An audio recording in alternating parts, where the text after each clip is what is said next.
Hello, hello, and welcome along to another episode of Elsewhither, Tales of a Broken Land. Josh is not here. He is off learning to jive in Johannesburg, but unfortunately he has fractured his jaw, but don't worry, it should be fixed by next week. And in the meantime, these guys are going to tell us what happened last week. Talk to some rocks. It began with you leaving town. Yes, we left town to traverse the desert. Yeah, it did. It literally left with you having just eaten some breakfast on the way out of town. Okay. And then Tala had noticed that there was a storm, a brewing, a sandstorm, in fact. Mm-hmm. And so then we had a little encounter with a sand dune and sliding down, and Celeste getting stuck in a cave / old mine. I think. Yeah. Old mine shaft. Before that, I'm sorry. Rackers. I don't even remember your name at this point. I only know you Rackers. Ardurak. Ardurak off you, Jack. Yes. I'm just gonna go back to calling Duncan Jack then, I guess. Oh, good times. Ardurak noticed like a battle between some things Yes. that we're gonna check the Red out. X. The Red X. Yes. Yeah. But yeah, then the other stuff happened. Yeah. Then you Dust Methods. What did you fight on the way before Dust Methods?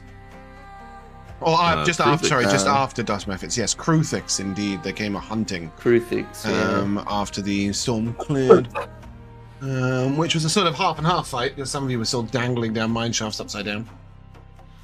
Mm-hmm. But yeah, I thought that was before the methods. it was before. No, it was post Dust Storm. It's when the Dust Storm cleared. That's when the Predators cleared. Yeah. Last episode actually started after the Dust Methods because before that But was the Devil Dogs. Sure. Oh, yeah. Okay, wow. I've We've been out in the wilds for a little bit. Yeah. And then you reached the quarry. Yes, yeah, we did. we reached the quarry. And the quarry was moving about. Mm-hmm. Who did you meet? And some Caleb Dur. Caleb. Yeah, them people. Rock people. They were very much that. They were an interesting lot. Yeah. And Duncan tried to make first contact. Mm-hmm. Pretty well. And then Celeste was like, oh yeah. And then Celeste was like, wait, I can just talk to them. And then we did discover that Kalashtar telepathy does not require a language, which was odd, but served a very good, convenient purpose. Very convenient. Yeah. And they were pretty chill. They were like, yeah, you can bring your mining people around. We'll help them work the stone. yeah. And then we had a party. We played catch with each other. That was the thing that we did. Yeah. With varying sizes of rocks based on the girth of a person, if I'm not mistaken. Yes. Yeah, because it was like how broad your shoulders were or something. Oh, was it how broad your shoulders were? Yeah, I thought it was like their rotundness. Yeah, it was just somewhere between the breadth of their shoulders and the breadth of their waist, which is a correlation for most of you. I think, to be fair. Ardurak perhaps being the potential exception. Probably a little broader at the shoulder than the waist. More V-shaped. Not perfect. It's on the older side. Yeah, that is true. But yeah, you guys played with the Gate of Dirt, took a night's rest in your tents, while Theogar stayed up late playing with Gate of Dirt all day. And in the morning, you guys can head back. Right there is, right in the morning, you can do what you like. You don't have to head back. But right there is where we shall do that resuming thing. Could you click long rest on Celeste, as I do not have a button for that? Oh yeah, long rest. I can indeed. Long rest. Very nice. Or not, apparently. I went to load his character and it just said an error has occurred. it's what it is. I will get that working. In the Cool. meantime, yeah. Early morning. What's the happening?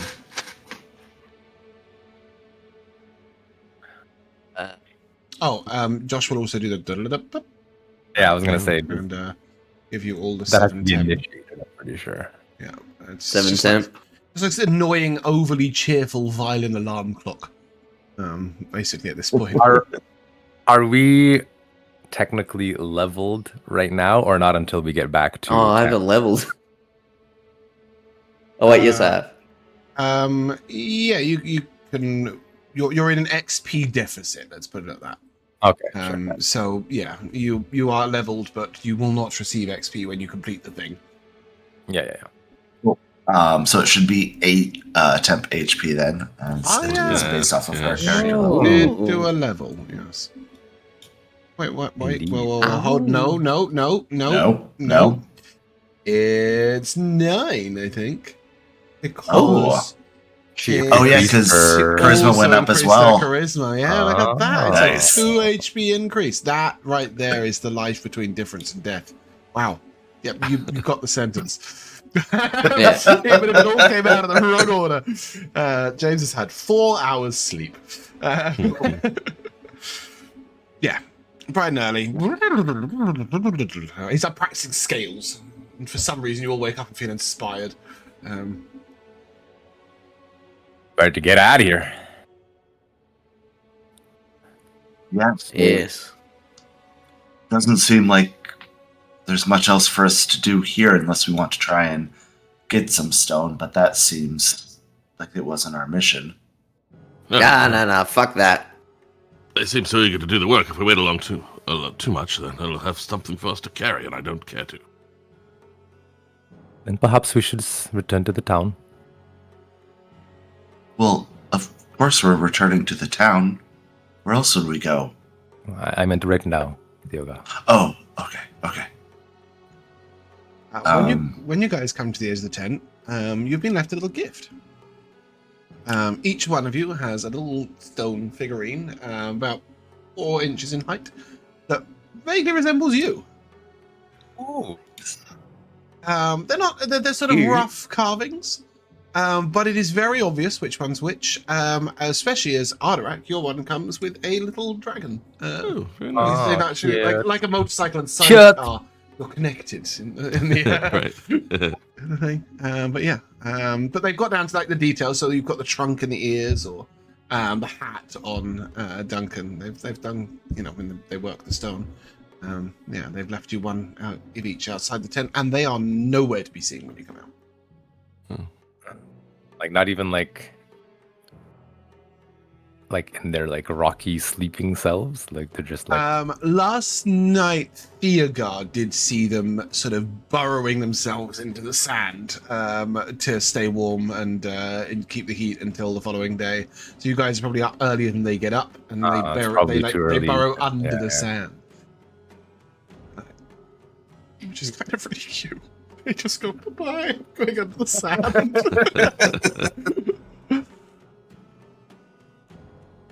Too bad the Galabdur are sleeping. I would have liked to thank them.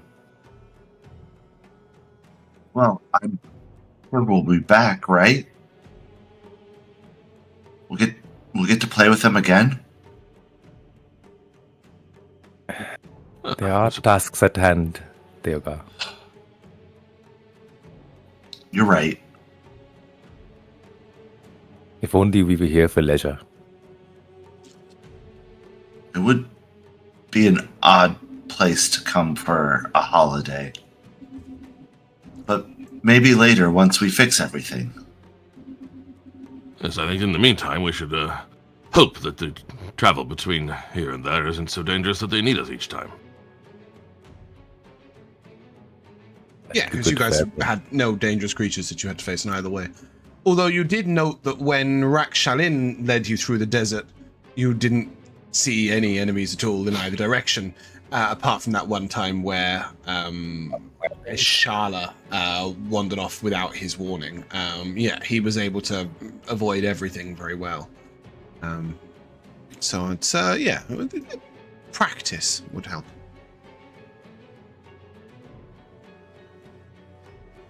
Cool. You guys can head.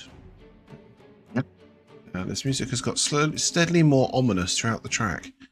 Let's have something a bit more cheerful. Nice. And as you guys can walk for sort of 5 miles, no problem at all. That's probably 7 or 8 miles as you do a little bit of weaving. And then as you start sort of wandering here, all of you feel like you're being watched. It's that sort of presence. You keep seeing shadows in the corner of your eyes. You keep seeing you keep seeing shadows out the corner of your eyes. You keep sort of feeling a presence upon you, and as you sort of stop on one particular hill to take a good look around, I'll take a perception check with advantage from Spyglass Susan over there. Ardurak, please.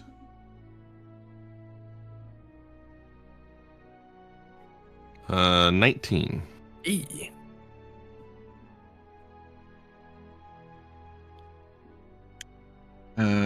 With a 19, you sort of notice a strange sort of silhouette on sort of just below the rise of one of the dunes. You see it scuttle over, and it looks a little like a crowthick, but much bigger.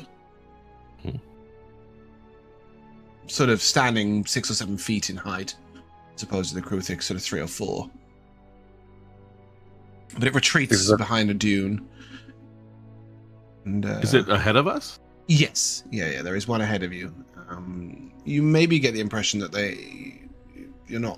you're being shadowed, and also somebody is ahead of you, they're sort of racing ahead of you in a way. Someone. Something. If it's someone, it's quite large. It's large even for something. Seems to be pacing us just over the horizon as we move forward. Probably not someone, I hope. And I can't say, but it's reminiscent of those crewthicks, but larger. You think it's tracking us? Well, it's hard to say if it's alone. It could be others in other directions, but I don't know whether it's just keeping an eye on us and deliberately keeping us distance, or waiting for us to be somewhere else or something like that. Is that the trap? It's possible. We should be on high alert. Have we come this way, like, as we came out here? Are we kind of going back through the same area that we went, or is it more of a new path? Fairly similar path. You're going a little further around that sandy crevice that Celeste fell down. Otherwise, pretty similar. They didn't bother us the first time. Perhaps if we keep moving, we won't have trouble.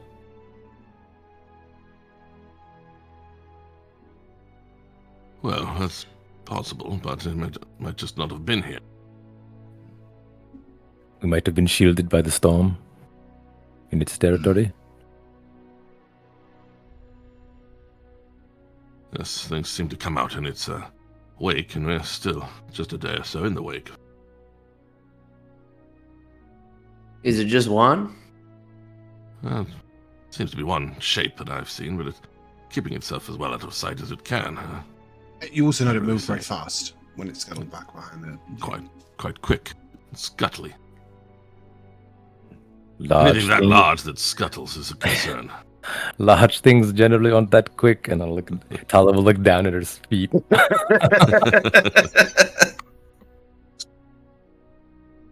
Well, do we change any way on how we move? Do we want to try and scout or leave a rear guard? Do we just keep going? I want to take a look around with that in mind and just to make sure there isn't any different kind of terrain. Like if we went over there 2 miles and went that way, would we be on a spine of rock or anything like that? You know what I mean? I think you're muted. You're muted. Muted. Sorry. by which his computer has muted himself and switched audio devices without him Technologically knowing. muted. So Just make it up as we go along. No, I know what the problem is. So basically, the wire under my Yeti is a little loose, and when it comes out and goes back in, the computer mutes it when it comes out and doesn't unmute it when it goes back in. So I then have to go to the microphones and devices and right-click and unmute. But here I am, and now I forgot the question. If you head a little way to the east, you would be able to come across much more compact and flat ground. Sort of not necessarily rock, but much harder, sort of compacted, dry. I suppose it's stone and sand. It's thinner sand over stone. If you were to head further to the west in this journey, you would come to much softer sand. So you're sort of somewhere in between at the moment. At the moment, you're dune land. To the east would be flat, cracky land, and to the left would be real soft sand. Well, I think perhaps if we change things up just a bit here, as you say, I'm not sure that I can say with any confidence what sort of terrain this thing might want us on if it has ill intent. But if we just do something different, it could throw it off. Many creatures out in the wilds are opportunistic. And if we're not the opportunity it thought we were, it might leave us a be. it does take the opportunity. I'd rather have more solid ground underneath my feet. I Yes, agree with Theo. Quite right. Yeah. Let's divert a bit then. You guys travel about a mile and a half into fairly flat ground, and then looking to your west, to your right, to the west, sort of coming over the rise of the soft sand and down towards the flat ground. This creature sort of races the edge of the hill, and you all see it. It holds a sort of sword up in one hand, a spiked chain in the other. It's got the body of a scorpion. It stands sort of 7.5, 8 foot tall in its humanoid top body, and it stops on the top of the hill and it sort of clicks at you. You sort of. It's wielding weaponry, like we can It's see got a that. sword in one hand and a spiked chain in the other. These are metal weapons, yes. Metal. Oh, yeah.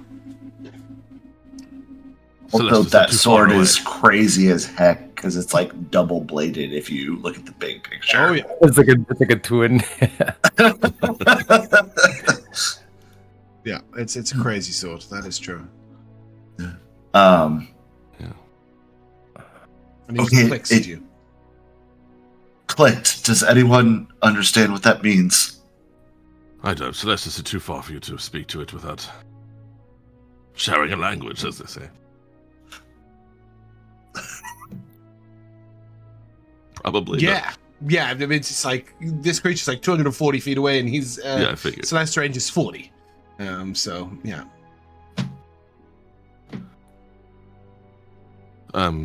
Tala will raise a hand. He raises a sword. Does he look hostile? I can't tell. Anybody who's proficient in insight, not half proficient, can give me a disadvantage insight check. Celeste is, however, proficient in. Tala included? Yep. Okay. Yeah, anyone who's proficient. Celeste got a 7. Expertise. Okay. Oh, not bad. 16. Yeah. Yeah, it looks like it's currently sizing you up and thinking about how to chop you up. I don't think it likes us very much. Let's scare it a little. Not too much. Just show them that we mean business if need, if we need to. Yes. 508, Mr. Billytea. It's a bit far for me. I could shoot at it, but it won't. Well, I'd say Well, not even in reaching. its direction, just simply demonstrating the power. Yeah, all right. Like an Eldritch Cannon blast into the sand and let it like. Oh, I don't really want to prop up my Eldritch Cannon just yet, Oh, not but yet. I'll fire off a firebolt. Sort I of can like. try and intimidate it. Yes. just not at it, but in a vague direction, somewhat near it, and hit the sand. And I assume the sand will. Oh wait, the magic fire doesn't like actually affect the environment, doesn't it? So it wouldn't turn it to glass. Minor effects, yes. Fireballs don't set fire to whole houses, but you can make a fire with a fireball should you wish. And I think Firebolt specifically can, or at least in 2014 stuff, could target objects. Objects, exactly. That's what I was going to say. Okay. So yeah, just show that, like, just yeah.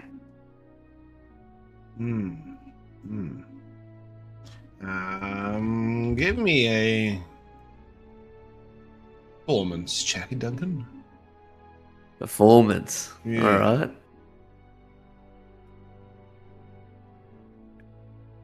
Well, I can't roll that, so I'm gonna roll. Right, Can I give a guidance? Can I give some guidance? Guidance, no. What were you saying, Jack? Well, I rolled a 1, and then I say, well, I can't roll that, so let's see what I roll. Oh, it re-rolled for and you. I got on a the, 15. Yeah, on the, Yeah. on 20. Cool, yeah, with a 15, it sort of scorches right down near his feet and sort of grazes against the sand, and a little line of sort of flame goes through, and he clicks a couple of times, and sort of raises his sword backwards. Yes, and then sort of does that. Sort of speeding into existence at a very frightening speed is a second Clinkali, which you don't know the names of, but we might as well name them here. As you may probably guess by the scenario, that is the hint to go kill stuff. All right. And yeah, roll initiative, please. Do a damage to yourself and then heal yourself back up. It'll that's what I'm doing. It'll fix your token.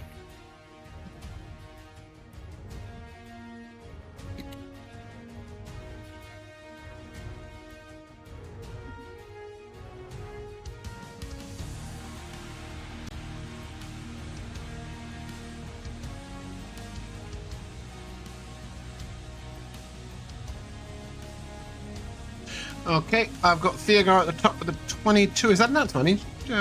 Mark? Here's the nat 20. Nice. I've got Duncan at the top with an 18 and Celeste with a 7. Anybody want to swap in the middle? I can go whenever. So does anybody want to swap? Swap.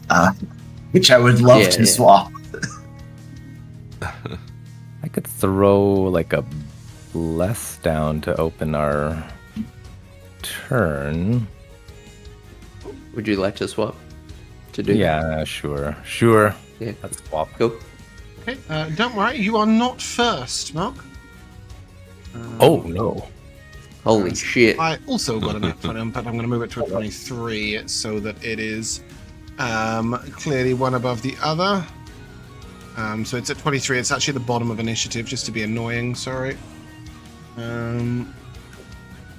Let's go like this. Yeah, okay, and it is Thinkali A that is going to... it comes screaming down the hill, rears up in your face. That is the dash action. But as a bonus action, it is going to do a chain swing. This is a dex save, please, like a skipping rope challenge. As it swings in a 10-foot radius. So, Theogar, Ardurak, and Tala, a dexterity saving throw, please. Whew.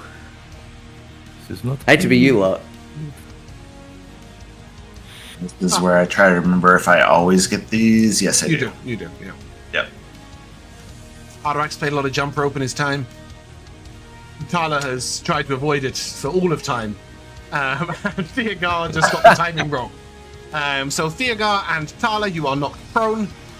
And that's it. Theogar, you are up. Fantastic. I will drop into a rage. Well, you need to rise into a rage, actually. True. Yes. This particular instance. The rage is rising. We will take 5. Well, no, because we're good. I am going to swing with the Warhammer. Mhm. Advantage because of the nat 20 Yep. for a whopping 15 to hit. That is going to hit. All That right. includes your flanking as well, yeah? I was gonna say. Oh yeah, so 17. Yes. Thanks, Tala. You're welcome.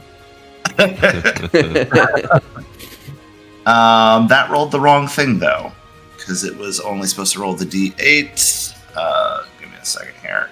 Let's roll a d8 because I want to keep the shield up for the moment. Mm-hmm. So that is only +5. Sorry, that is 8, 10 damage. Yep. And then I would like to use the Crusher part to slide him north a little before doing the Warhammer to send him 10 diagonally away from me. Yeah. Can you ping the? Yes, I can. Do either of them state sizes or anything? Uh-huh. Is it just less than huge? No more than one size larger than you. Okay. There's this other one. Larger or smaller. Yeah, so this creature has what's called steady feet, which means it has advantage on saves to be moved against its will. Now, obviously, there is no save, but I'll say it goes 10 feet in total. It just, it's got 6 legs, and all of them, or 8 legs, I suppose, although 2 of them are off the ground. It's sort of very difficult to push it anywhere, but the sheer velocity of your strike does make it rock back a little bit. Anything else, Theogar? I will move to stay close to it and hopefully set up a little block for my friends. I'm good. I should have reactions even before first turn, right? If we're not surprised and whatnot. Everybody Yeah, I other think than Duncan does. Yeah, so let's give a little bit of 5 cold damage from Sterling. Cool. Oh, yeah. nice. Great. Nice. Heck yeah. Does not like the cold damage at all. Isn't vulnerable. But when he takes the cold damage, sort of rears up a little bit and comes down, and you think that maybe it could have had some other effect as well. In fact, I'll take a survival check from you, Ardurak, as you see that. You can note Alright. what it is that he's affected by. That's an 18. Yeah. When this creature takes cold damage, its next attack roll is made at disadvantage, Nice. which is pretty good. I didn't like that. Keep up the cold if you've got it. Duncan looks at Oh, his fuck. many devices. Tala, you're up. I don't know. Tala's all about like warmth and the light, and she's just like. Yes. But what she will do is sort of like raise her hand as if she was holding a weapon, and will cast spiritual weapon to happen. We'll put it behind the Tinkali, Okay. if I may. Yep. I think you have the asset for that. Go ahead. I believe I do. Roll it to hit. Let me just find it.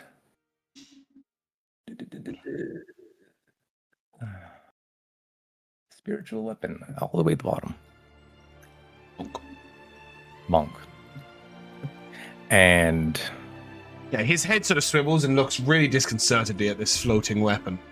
Doesn't seem to like it at all. it will take a swing, of course.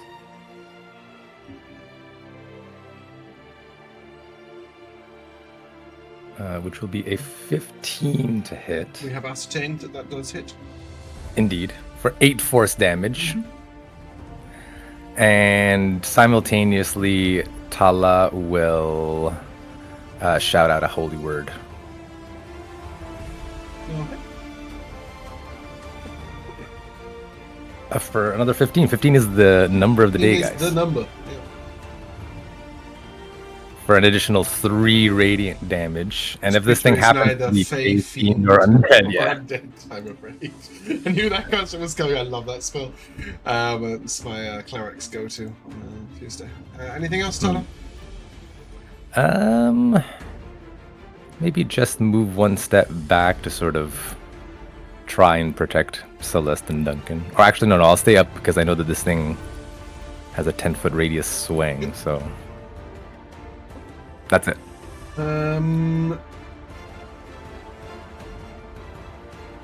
Yeah, just looking at a new thing I picked up, but given the space and how fast they are, I don't think it's going to be as helpful as I hoped. Speaking of new things, I'm pretty sure I have a spell to choose. I do. Oh shit. Yeah, I chose mine. It may do cold things, but I don't think it's going to be the greatest here. You can prep something, Rico. Yeah. It's not. I'll figure it out after. I'll figure it out after this fight. Change it to something else, right? Yeah. But yeah. Artie. Yeah. Aiming up and tapping the old ring on the bow as he goes. He's just going to slide to the side for now. And that tap of the ring is Hunter's Mark on Mr. A. Oh no, not Mr. A. Somebody's trying to assassinate him on Friday. Well, I also felt bad as soon as I said it because it was my cat who died last year, so Mr. A. I was like, wait a second, I wouldn't want to Hunter's Mark him. Okay, anyway, then I shall shoot.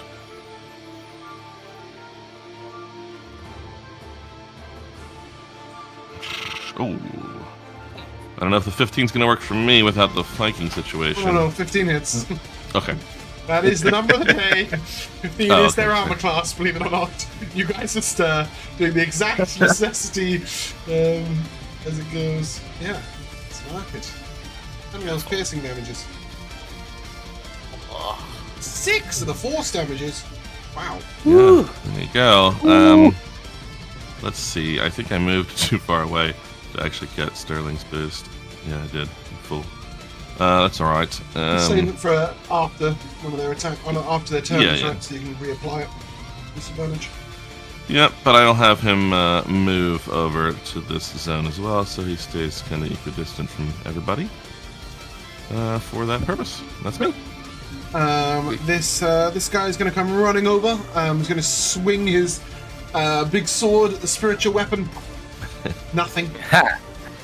He seems really confused and a bit unnerved. He skitters away over here. And that will put him within range of the spiked chain attack, which Theogar will come at you as he sort of spins it and it goes out, wraps around. He tries to pull you back in.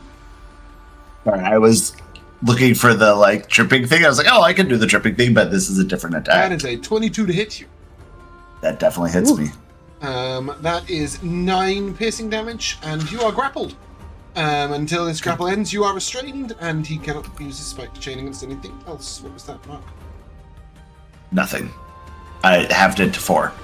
That'll do. And then, while you are restrained in this way, he can't reach you because his other attacks are out of range.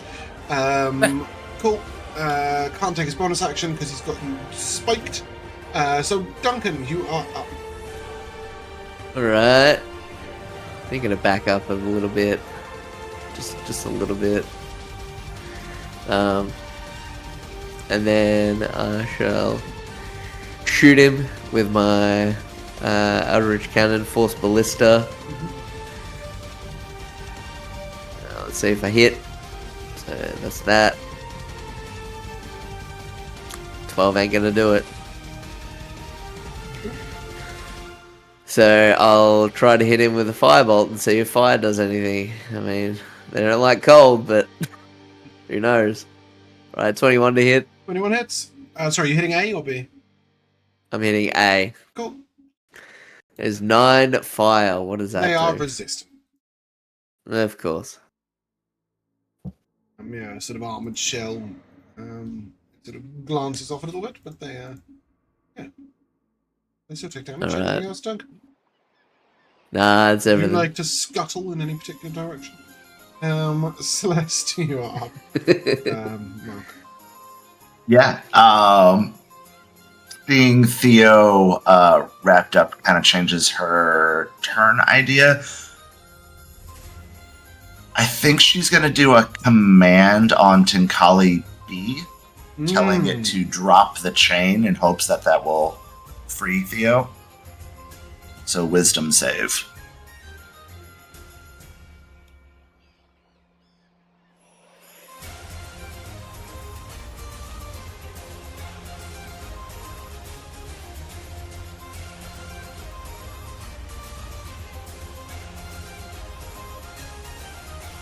As a 14. That is a failure. Yeah. He will drop both sword and chain.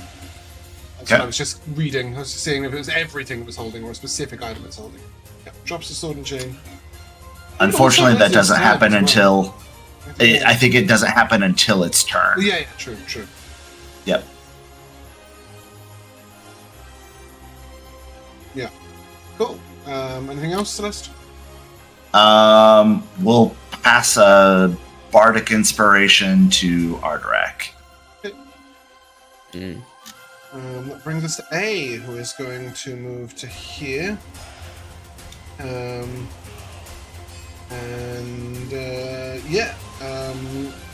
Goes at Sterling with the chain. Or a 21 to hit. Sterling. I will flare it. 14 to hit. That no, it does not. Whoa. Yeah. Yeah, it's a sort of bright light. Nice. It rears up. It doesn't like that entire. It turns straight towards you with the sword. That is a 22 to hit. I'll eat it. Yeah. Yeah, 6 slashing, and then the tail comes over. Oh! And suddenly you're reminded in a flashback of last night how when you went to bed, some of you felt kind of tired. We're still dealing with that poison. Those of you who were poisoned, I need a Constitution saving throw, please. Oh shit! Was I poisoned? I don't remember anymore. No, you cleansed removed your own yourself. Oh, I poison. cleansed. I believe it was cool. Sterling, Ardurak, Theogar, and Duncan. No, I'm gonna fail. Theogar, you are no longer poisoned. Okay. Ardurak. Duncan. Oh, Sterling is no longer poisoned. Okay.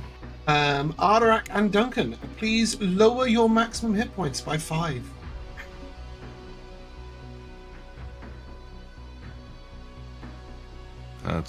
It's alright. Because we leveled up, I still have better HP than what I started with. And then, this stinger is going to come at you, Tala. But that is Okay. 8 and 9 to hit, so it'll miss. That is a miss. Theogar. I have a question. That 6 didn't completely take away my temp, but do I still have to roll a concentration for the spiritual weapon? That is a multifaceted question. Damage to your temp HP will require a concentration check as per any other thing, but spiritual weapon is a concentration in our world. You use the 5.5e rolls, but just knock off the concentration because that's just silly. Oh, okay. I think it takes away all the fun of that spell. It's really cool that it's one of the duration spells that is non-concentration. That will certainly influence my spell choice for this spell. That I think if our combats lasted more rounds more often, that would be busted, but they so rarely last more than 2 or 3 rounds that you're still eating into your spell economy and your action economy, and it works for us. Here you go. Good thing. So I'm still restrained, but at the start of my turn, Tala's close enough to gain 6 temp HP. So if you want to just replace with 6. So I guess... is it just a bonus action to maintain my rage? Sure. I I don't think that you have to though, because you took damage. Okay. Cool. So then I'm just gonna... Can you dodge while restrained? Suddenly cat. No, I don't think so. But you can try and break it. Yeah. You want? Yeah. I'm just like, knowing that it's gonna drop on the next guy's turn, like... I can You try and also break just it. hit, right? Can you hit while restrained? Yeah, it's just your attacks are made disadvantage. Oh, okay. Cool. Yeah, then I will recklessly swing to get a straight roll on the guy A. For a 26. I'll do it. Wow. Heck yeah. Okay, cool. And then we will swing with the old hammer. Why does it do the 10? It don't do the 10. Is it 10? Take it. It's 8. I'm just kidding. I want my shield. So that is 10 damage again. Sorry, Tala, heal for 9. Oh, it's so late. You know, it's all right. You didn't even go out your temp. But yeah, the first attack should have been at disadvantage. And I forgot. Oh yeah. But it doesn't matter because cold you ended up damage. with the same amount of temp as you had originally, so it just doesn't. Yeah. Yeah. 15? Did you say, Theogar? No, only 10. I'm trying to get it to not roll the d10 every time, and it's still rolling the d10. You're knocking it back.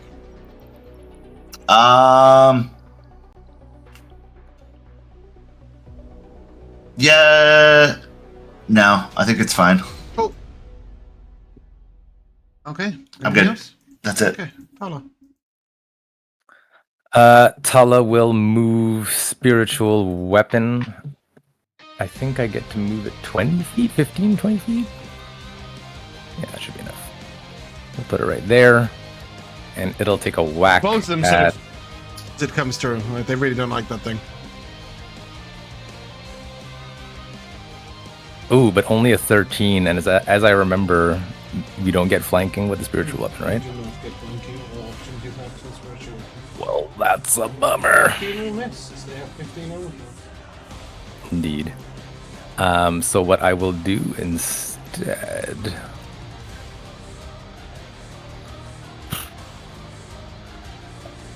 Let's just Word of Radiance this thing.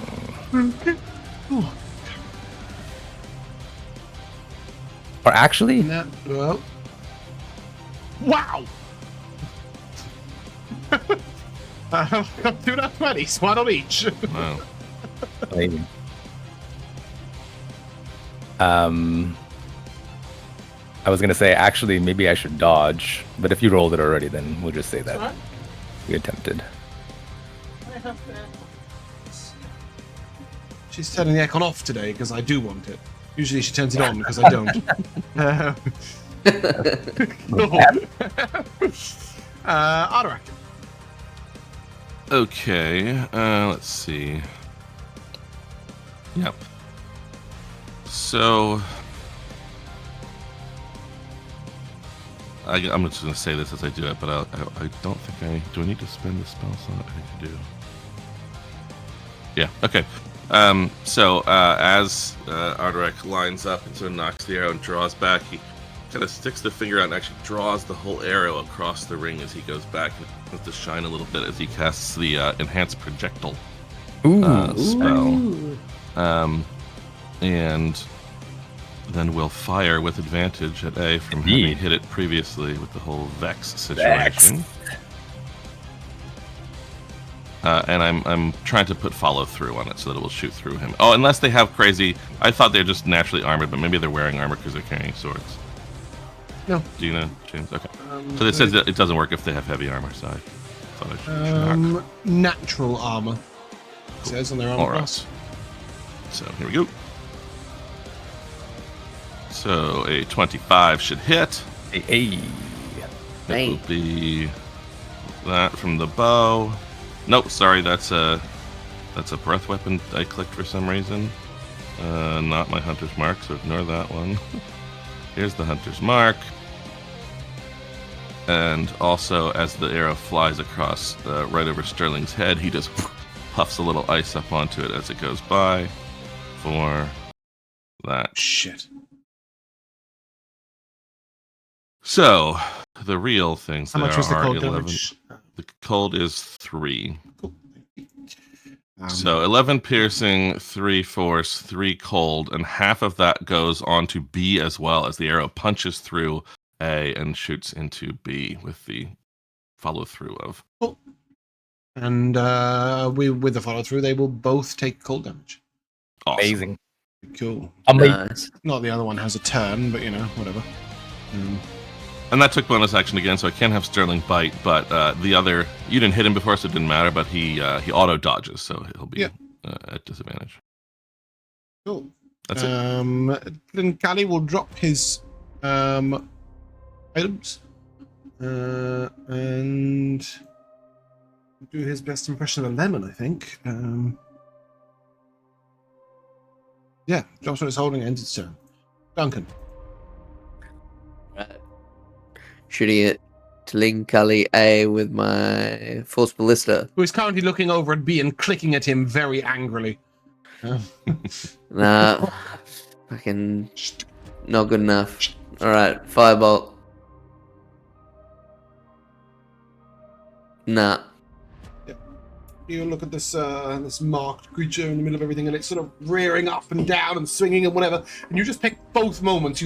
It rears up and you shoot under it, and then it slams down. You shoot over it.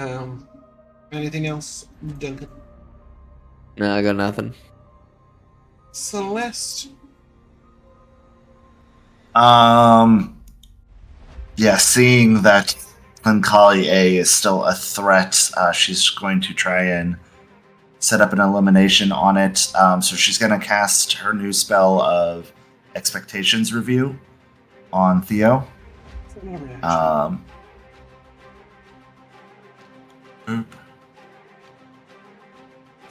Different. So she'll be. Yep. So she'll be concentrating on that, and then she's going to use a bardic inspiration on Theo to trigger him being able to use his reaction to attack. Yep. And Theo recklessly attacked on his turn, so this will still be a reckless attack. Back in the day, a long time ago, I wrote an entire class, a subclass for. I was just wanted to ask: is Theo still restrained though? Because then, if he's not, this would be with advantage instead of a straight roll. Yep. Okay. Yeah. Yep. Wicked. Why would it be with advantage? Because I recklessly on my turn, and so all attacks until my next turn. Oh, and they changed are that. Okay, advantage. cool. Yeah. I wrote an entire subclass for a character in a criminal campaign who was basically a lawyer who used to sort of argue for the purpose of his little criminal band. And lots of these spells are written for that. I was gonna say a lot of the spells are like very much sound like that they were written for that. Yeah, exactly that. And I think they're super fun. So it's nice to see them get used.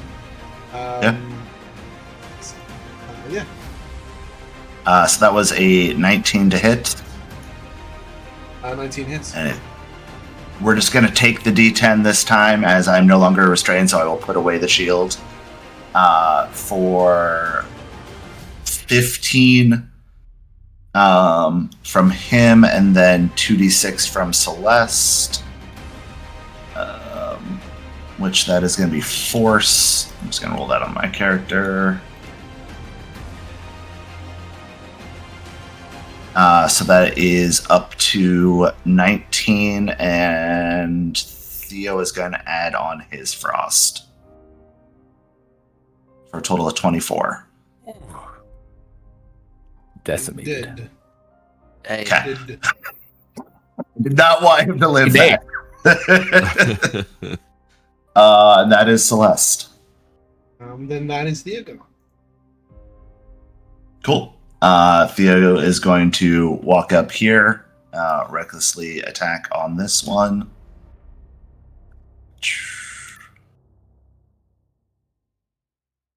For a 15 to hit. That's the magic number. So that is that. And then 2d6.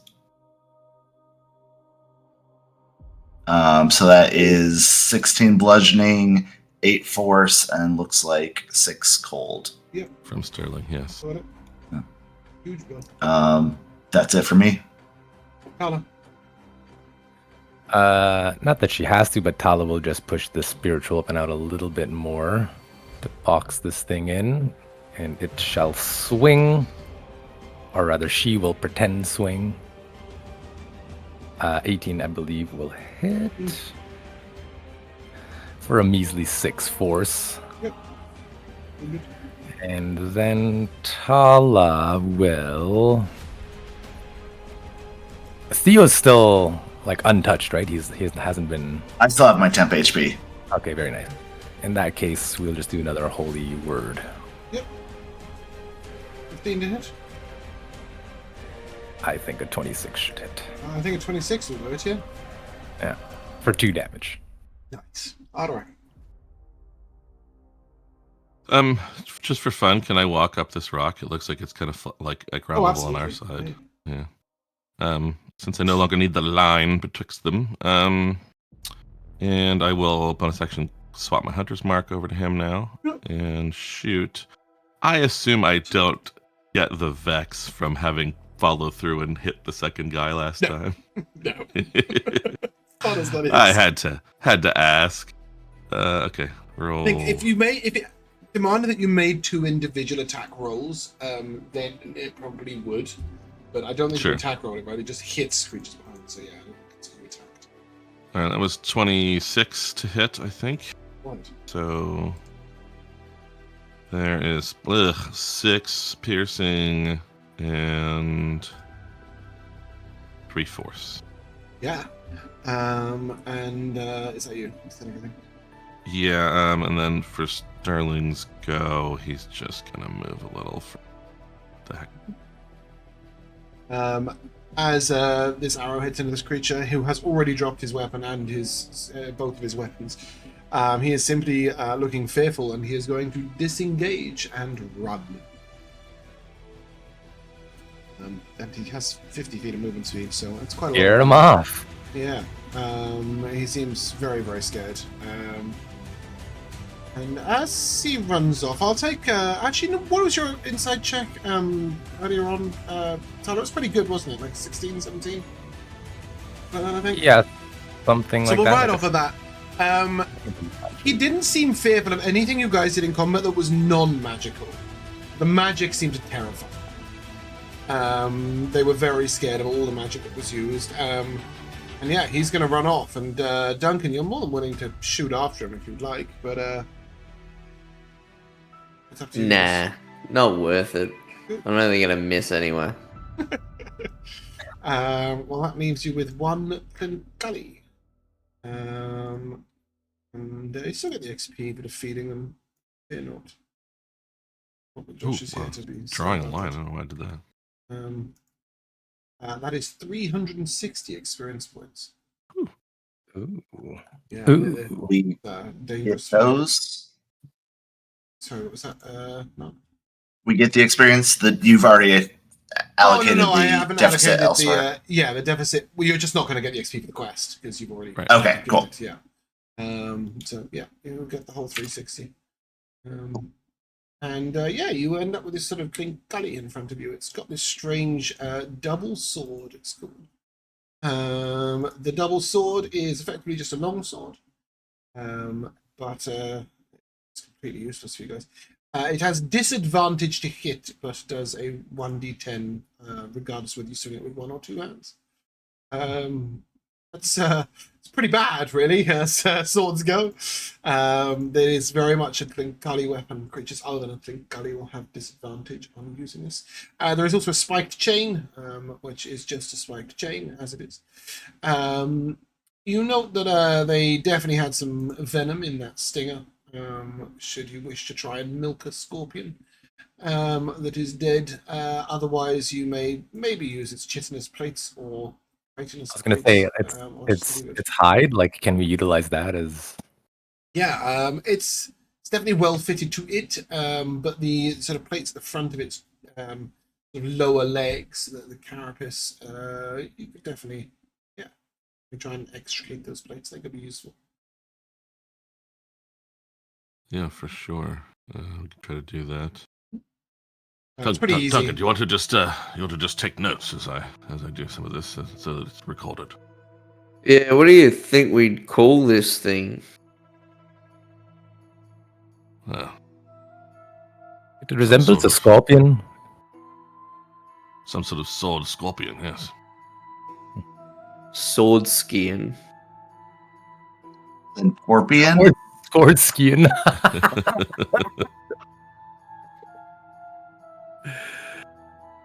A sorpian. A sword peeing. A placeholder. It seems that even though they need our help coming out here, the townsfolk Yeah, seem to know so made- much about what's around. They'll probably know Sure. the name. I'm Yeah, sure there made is a- clicking noises, potential language. Oh, it's you know they were definitely speaking. No questions asked them. Can Yeah. not that Tal is an expert in it, but like, can she tell if these weapons were like salvaged or like No. scavenged, or if they were definitely- made by these things? Oh, by okay. these things. That's what I'm saying. Like, did these guys? Do they have the know-how to forge Potential weapons? for metal weapons? metallurgy. Yeah. I have no idea how you would know that from looking at a sword. The sword seems oddly suited to the creature. Good size for it, well balanced for it. Has this sort of elongated handle. The creature seemed to hold quite well. But Like, so for maybe example, made for them. Tala would like have thought back to any weapons that she'd seen within the village. You've and, never like, seen a weapon like this prior to this. Yeah, so then she can sort of safely say that this thing didn't steal the villagers' weapons at some Yeah, point. if it was stolen from somewhere you haven't been or haven't seen. Exactly. No. Form fitted and ergonomic to creature. Hmm. Also, both of them have exactly the same weapon. Mhm. And exactly the same spike chain. So that's a pretty good indicator that they've got Organized forces. Do we Anything know- else on them? That scorpion stinger is definitely venomous. They were very quick. Oh, yeah, And sure. they moved in practice battle lines. They didn't just run at you wildly. They definitely sort of coordinated their attacks together. They seemed at least somewhat intelligent. Yeah, they're definitely intelligent. I'm just thinking, what were they doing all the way out here if it's not nearby without any supplies? Obviously, they need to eat and drink. I think we were their intended meal. Or they're just hoping to run into 5 vagabonds. Maybe Perhaps they so. were a hunting party. I think they would have preferred to run into 5 dog-sized lizards that didn't fight back, but found us. But yes, there could be a whole community of them, obviously, if they're making weapons or at least speaking and this sort of thing. But and it's an even guess, I suppose, as to whether they're likely to go back and say never fuck with those people again because they're very dangerous, or hey, we need to team up and go get them. So Yeah, true. Let's get the fuck out of here.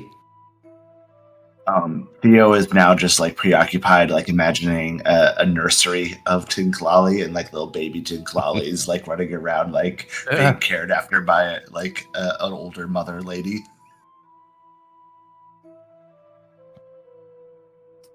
You guys can move on. I was gonna say, do we want to harvest? yeah, I mean, if you want me to roll things, I will, whichever. I don't need you to roll for the chitinous plates. You just get 4. Okay. You do need to roll if you wish to try and extract the scorpion venom from its tail. I mean, I'm It's already a hitting poisoned. one, so yeah, you're not sure how potent it was. I don't use anything Yes, that could you are deliver both. poison. I mean, yeah, like obviously I could theoretically put it in arrows or something or just give it to the town. I think I'm more inclined to the latter. Who is still poisoned? Me. Duncan and An Ardurak? And so we've established that a long rest will not cure this poison. It will cure it if they succeed on the save. If they succeed on the If they save. fail, they lose 5 max HP. Hopefully that's a temporary thing. Right, we do. Well, I think if we can make it back before having to use any more spell slots, then I will certainly lesser restoration to both of them, but we'll see. But we know that's what's happening to us. Is that right? I Yeah. can't remember exactly how it was. Yeah, you do. You know the poison as it reduces your. Well, this is the first time your max HP has been reduced by it. But yes, you knew you felt weary and it didn't feel right, and your body A felt little weak. weaker. And Yeah. the following I think day, under the circumstances, then not having too much interest in using it himself, Ardurak is more likely, after taking the plates off, to just like pick up a big rock, kind of drop it from a distance on the stinger, and just smash the poison sac into the sand. I'd be cheese too. I'm not of a mood right now to impose that even on a foe or prey.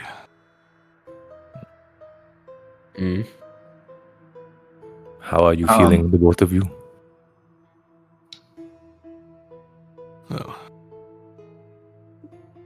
Like it's better to come out of both ends. Then let us hurry back. I never know whether it's age at this point, but one wouldn't assume you wake up a morning and it's that much different. How old are you? Although, in out of character voice, IRL. some days you wake up and it is like you have lost 5 HP. Oh, 100%. 5 max. I like that this morning, in fact. Yeah. Like, what did I battle in my sleep? Because everything hurts for some reason.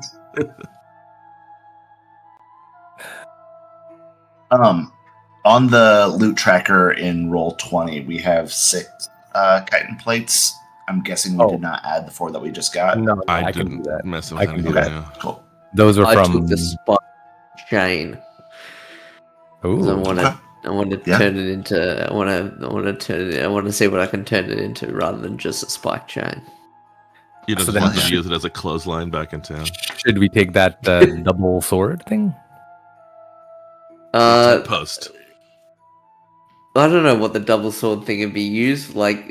I mean, maybe do not they to use, but just to like take it back to like the townsfolk to be like, hey, we fought this fucking swordpian, and this was its sword. You recognize it?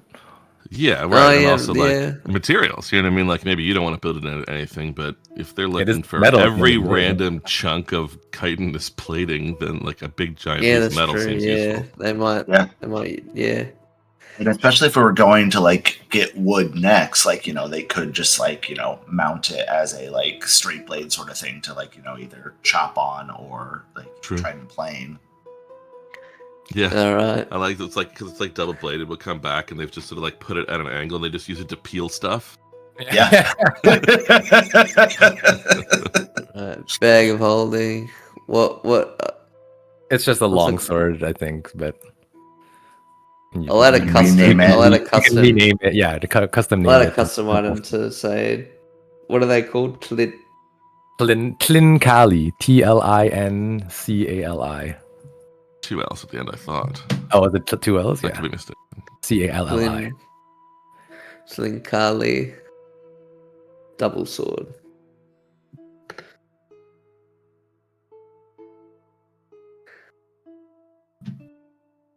The double sword. And so this wasn't that red X, right? Oh, I see the map now. It wasn't. Right. Sorry, Yeah. guys. Yeah. I had my email hacked on Friday.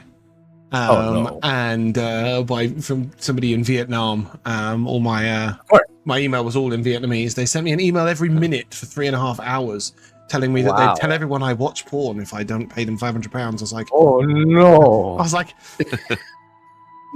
difficult choice, but no. But they've also managed to access this ClearPay account, which is like it's like a Klarna sort of thing where you can make payments in. This guy has just phoned from this ClearPay place and was like, "Oh, they gave a different billing address, so we're just getting in contact to confirm. Like, do you want to spend £1,292 on buy.net? It doesn't really seem like your kind of behavior." I was like, "You're right. I haven't got £1,200, so no. Go ahead and cancel it." Great. Thank you very much. But he was super cordial about it. He was just like, "Just checking. Did you potentially wants to. And he was sort of like, you can see, I don't know what onbuy.net is, but it's the way he was talking about it sounded like it was quite dodgy. But he was trying to be really polite and cordial about it. I was like, well, thanks. And also, no. You actually did purchase 300 dildos from online. But no, I've had to delete the entire email account. Like, it was crazy. They made it so the entire email account was stuck in Vietnamese. So doing anything else with it was nearly impossible. So I'm just gone. Get rid of it. Crazy times. Anyway, did you guys do a thing? We decided against any poison extraction. Is that correct? No, crushing. I dropped a rock on it and smashed it into the sand. Yep. Ooh, that's nice. When you do so, you will see the poison come out. It's seems oddly viscous and remains present, even like it doesn't sink into the sand. It like sits on top of it, a thick liquid. Sterling just comes and buries it. When Sterling comes into contact with it. Why would he come into contact with it? No. What are you doing? It's got the sand. Like the sand. Yeah, Like a dog. Not the actual liquid. Okay, interesting. Yeah, it is definitely it would have an effect on contact, but Sterling, brighter than James, will not use the liquid to bury it. Yeah, and you guys can head to the bones site. Is that was that the plan? For what it's worth, we also took the sword and the chain. Yeah, they are a sword and chain. Probably the most useless sword ever, but yeah. If anything, to just show it to the villagers to be like, do you recognize this? And what would have made it's like one of those fantasy guns, right? That only works in the right person's hand. Right. But you guys can cross the sand. Cross across. What a stupid sentence. Cross across the sand. And you come across some bones, and they are unmissable. One of these sets of bones looks like a rib cage of a creature that is absolutely massive. Can we stop with the market sounds, please, and just have some music? Thank you. Sort of each rib bone is 7 or 8 feet in length. This creature's huge, and all around it. Probably not quite that big, but big, very, very big. Probably closer to dragon size, although it doesn't look like a dragon body, but it's similar in size. Whatever it is, you've never seen anything like it. It has this strange, almost fish-like bone structure. I'm going to call it a whale now, it's really confusing. It's like a fish-like bone structure. And has this sort of like dipped head, which looks a bit like a shovel at the front. Anyone who is proficient in nature may roll me a nature check. Yeah, that's probably about it. I think that's probably just Ardurak, right? What about half proficiency? No. 16. Yeah, with 16, you have read about these creatures, but they're not meant to be this big. Looks like a land shark or a boulette. Oh, it is massive in comparison to the average. You've seen bullets down the south. You know, they move across the south. All nice and quick. They go underground as well, but not at this size. Duncan, I don't mean to use you as secretary. I can do the writing myself if you prefer, but we should definitely make note. Vazra will want to know that it certainly looks, for all I've seen, like a boulette, land shark they sometimes call them, but enormous. Perhaps if we take some measurements of rib bones, they can make comparisons and predict its full size. You think that they Big would bullet want bones in the boneyard? rigid bones for their shelter? You were told to pick up bone. It is part of your quest. That is why you came back to the bones. I think they'll make at least as good a tent post as the giant sword. Is there only this or is there more bones? No, I'm coming Like, to is there the only other creatures. giant? I'm coming to the other creatures. Okay, cool. So on the floor are what looks like 8 deflated balloons. They are very, very big balloons, and perhaps remind you of this creature. Mantles.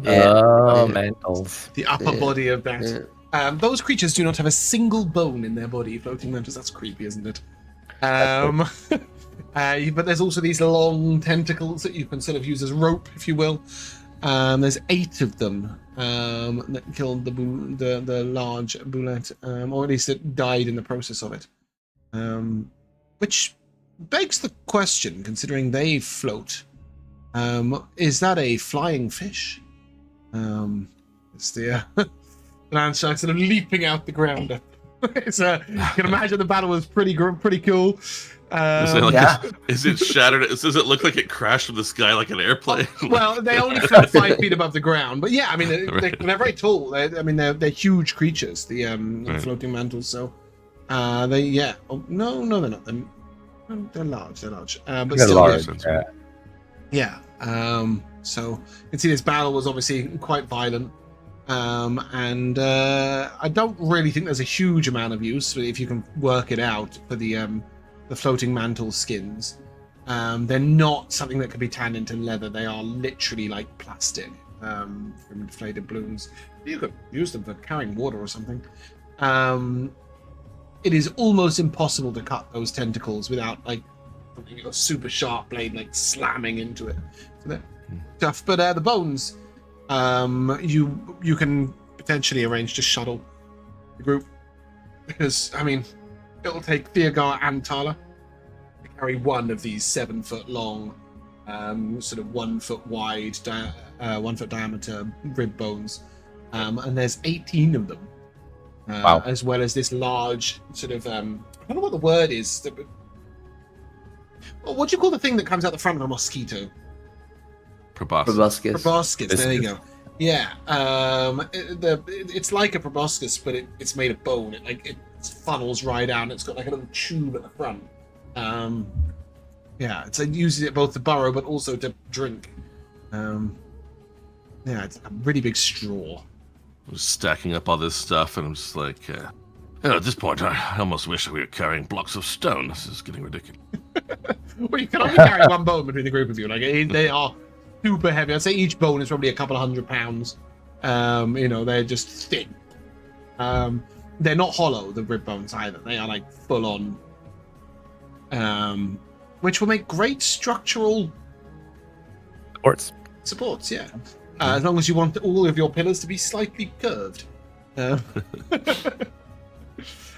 yeah, you guys can. At this point, you are 2.5 or 3.5 miles from town, so you could head back to town, get a group to come out, and they use this. Actually, quite a fun situation, because the way the villagers pull things across the sand is they often use floating mantle skins if they can find them. Because they don't break very easily, and they sort of lay them out a bit like a parachute on the ground with ropes, and then they put things on them and pull them. So yeah, you could absolutely do that. Your camels can participate in the haulage. And we will cross bone off of your list. You have achieved bone. Awesome. Very nice.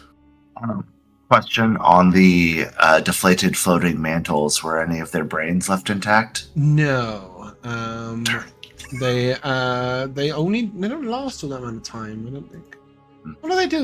That's a different creature. Bear with me a second. Let me have a look at this.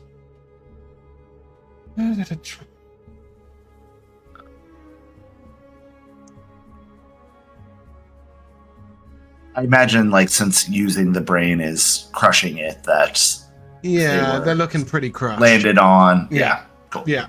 But no, I was thinking of a different thing which expires over 24 hours, but you carried that floating mantle brain around half of Elsewhither, didn't you? So, different thing. Cool. Yep. With that, you guys can head back. You would hit this point, get your XP for finding the quarry. But I'm very interested into the nature of your report, so I think we shall role play that out. So you come back to Sonic. Who do you report to, and what do you say? The chief?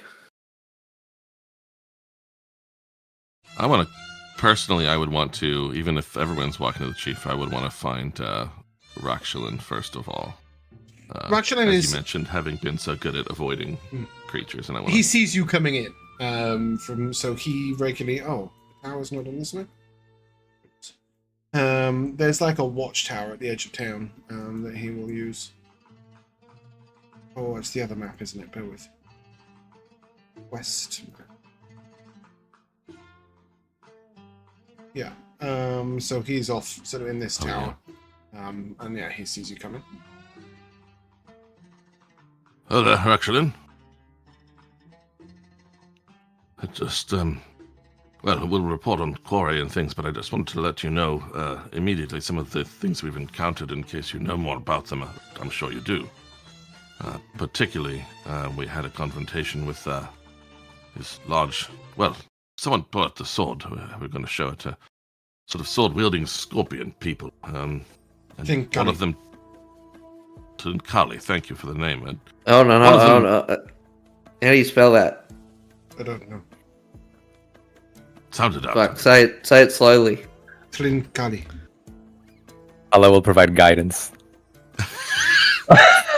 Yeah, give me best bet. It's spelled how it sounds.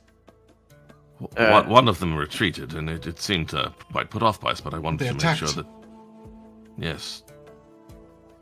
Good. They must just have was- been separated from their people. They are. Just in case you knew that they were going to sort of regroup and come in force or something, I wanted you to know immediately. They are aggressive only when it's a time of desperation. When they weren't a hunting party, they were just lost. They travel a big distance. Perhaps in the sandstorm, they got separated. So he will give you... Oh, wow, this map isn't even large enough. Bear with me a second. I need the big map. It's the big boy map. Here we go.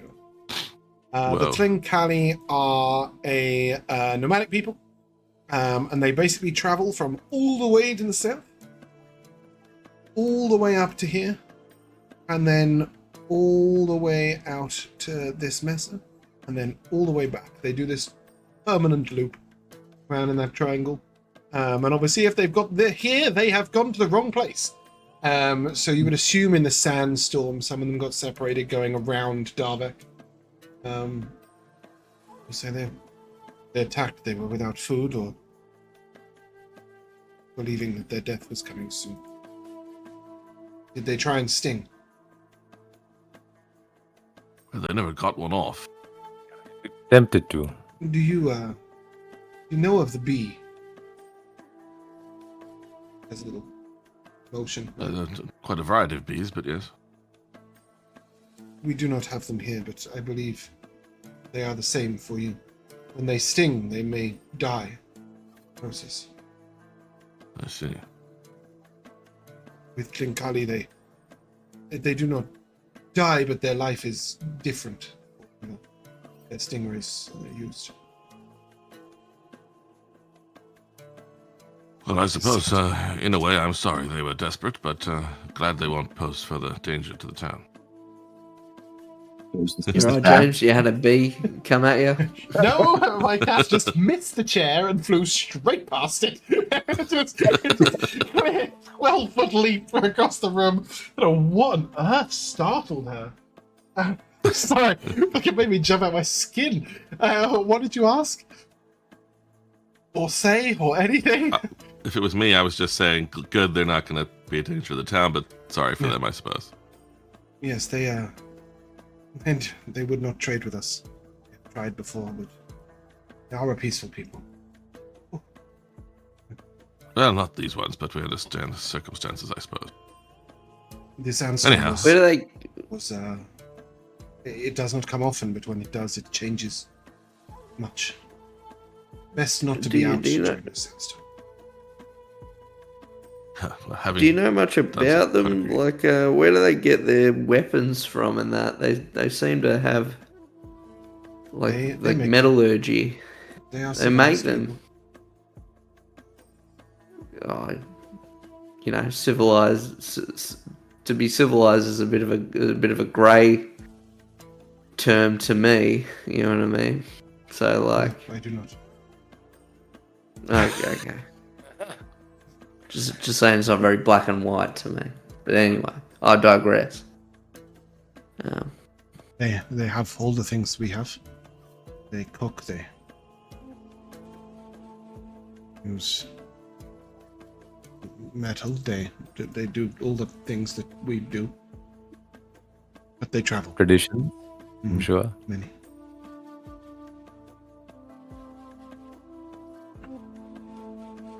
Well, in any case, we are here.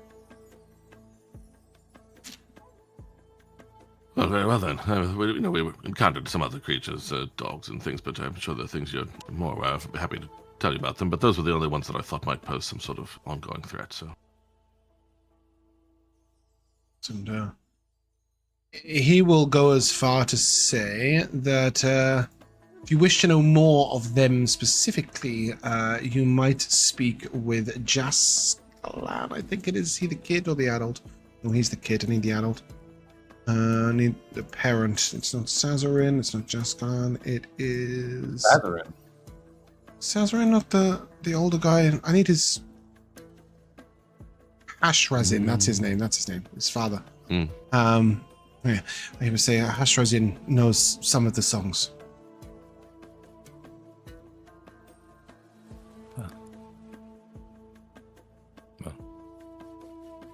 More tasks at hand.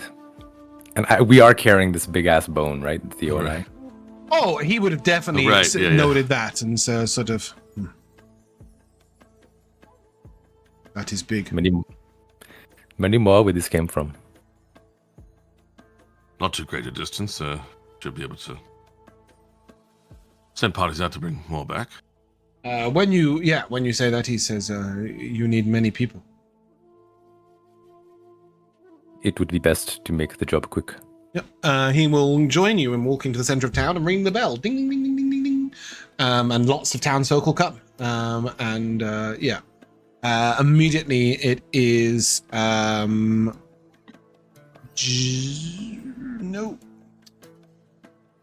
It's been too long. I've lost track of all the people. This dude, Ishakal, who will arrange the... you can see, like, Rakshalin is listening and potentially ready to correct him, but it's Ishakal who sets up the expedition. And Chief Akmazan sort of looks to you and this is good. This is really good. This is wonderful. This creature did not trouble us, and yet you have defeated it already, and it could have caused so much problem for the town. I mean, it must have been huge. Oh, hold on. Who's saying we defeated it? Oh.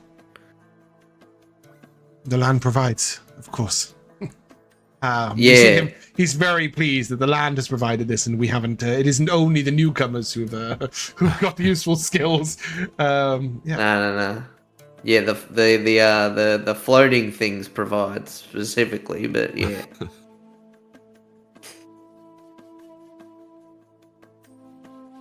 And there will be stone to follow it. Oh yeah. So the rock people, the Galabdur, you know about them?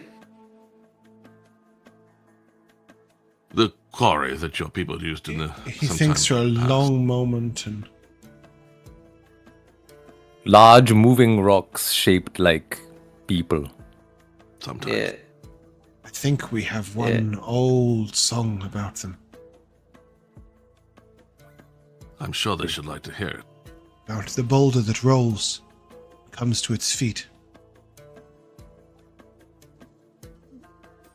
They... Yeah, that's probably the one. Were maybe once allies?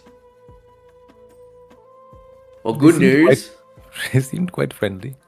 Yeah, they want to be. They seem to want to be allies again, or still, or. This is wonderful. They did not come with you.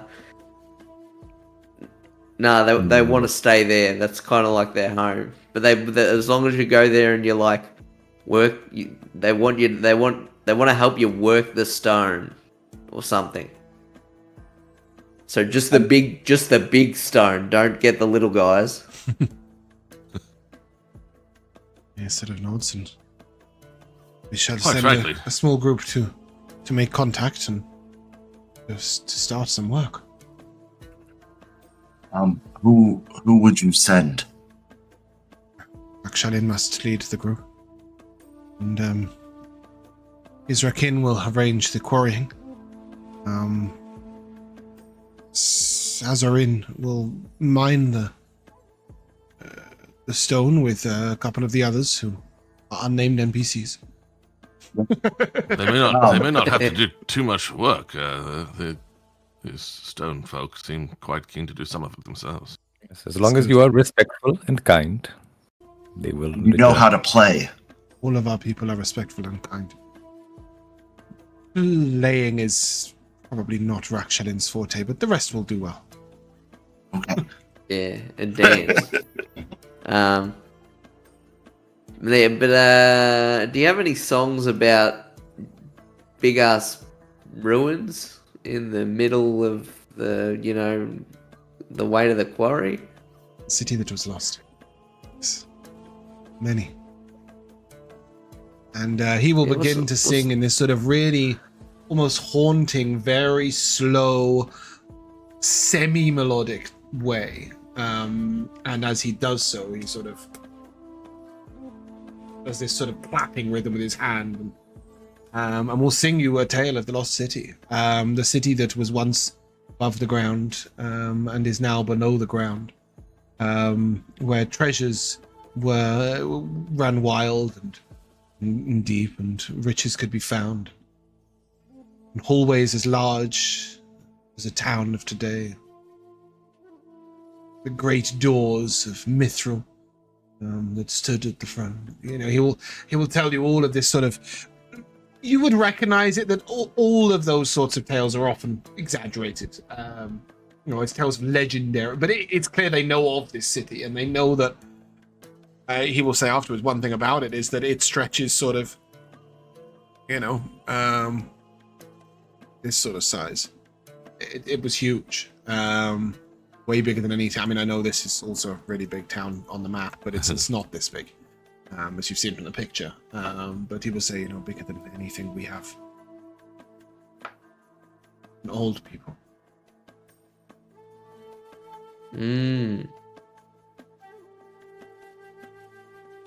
Yeah. Well, anything else, guys? Actually, just one other thing. When he talks of the old people, he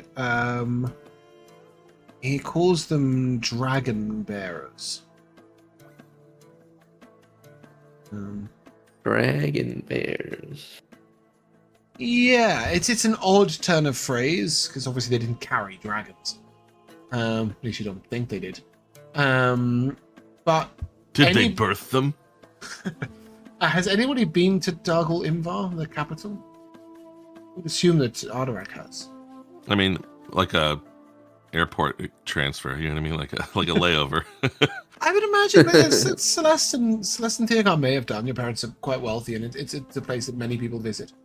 So in Dargle Imvar, the city was created by it's a draconic turn of phrase that says those that once cared for the dragons before, and it's sort of an allusion to to the Dragonborn of old, who were much closer with dragons. And you still see some people grooming and caring for dragons even now in Dargle Imvar, but back then the relationship was much more sort of symbiotic. And those Dragonborn were, everybody says they were much taller. They lived to a much older age. Their proximity to dragons almost made them, one of them sort of closer to dragonkin. And something happened and they all died out a long time ago. That form of Dragonborn. But Dargle Imvar has many records of this, and it seems like this was another one of those cities.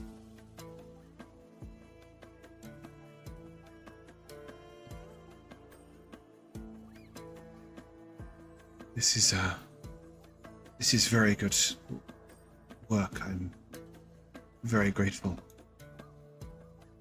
for the stone. We will be able to do much to repair our home. What will you do next?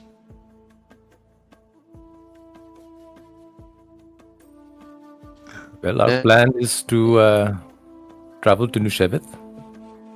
Yeah. He sounds super disappointed when you say that. Oh, is there something else? I mean, we know you still need some other materials.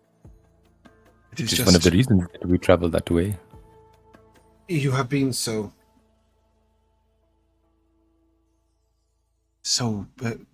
helpful and so kind, and we wish to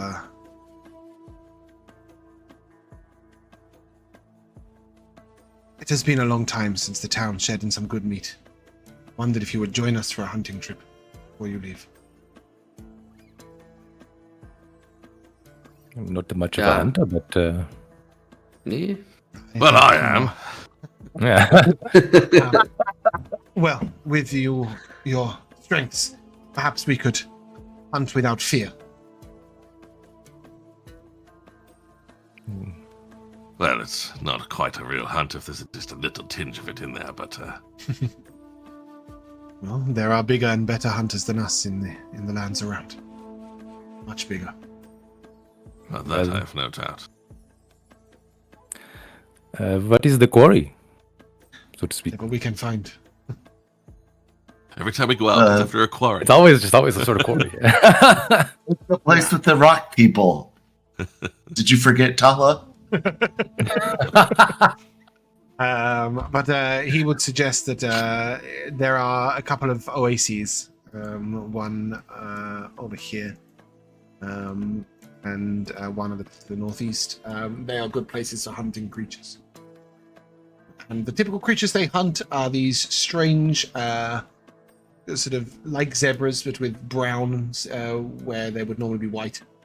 And they're a bit taller. The Chathrang, if you can get enough people to surround them quickly enough. Hunting a Chathrang is great food. And most importantly, he will ask, any of you a good shot with a bow? Oh, do my best.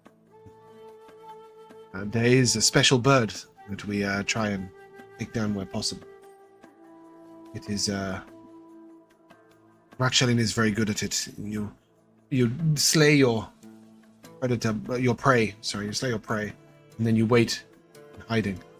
This creature that circles high up above comes down for the food.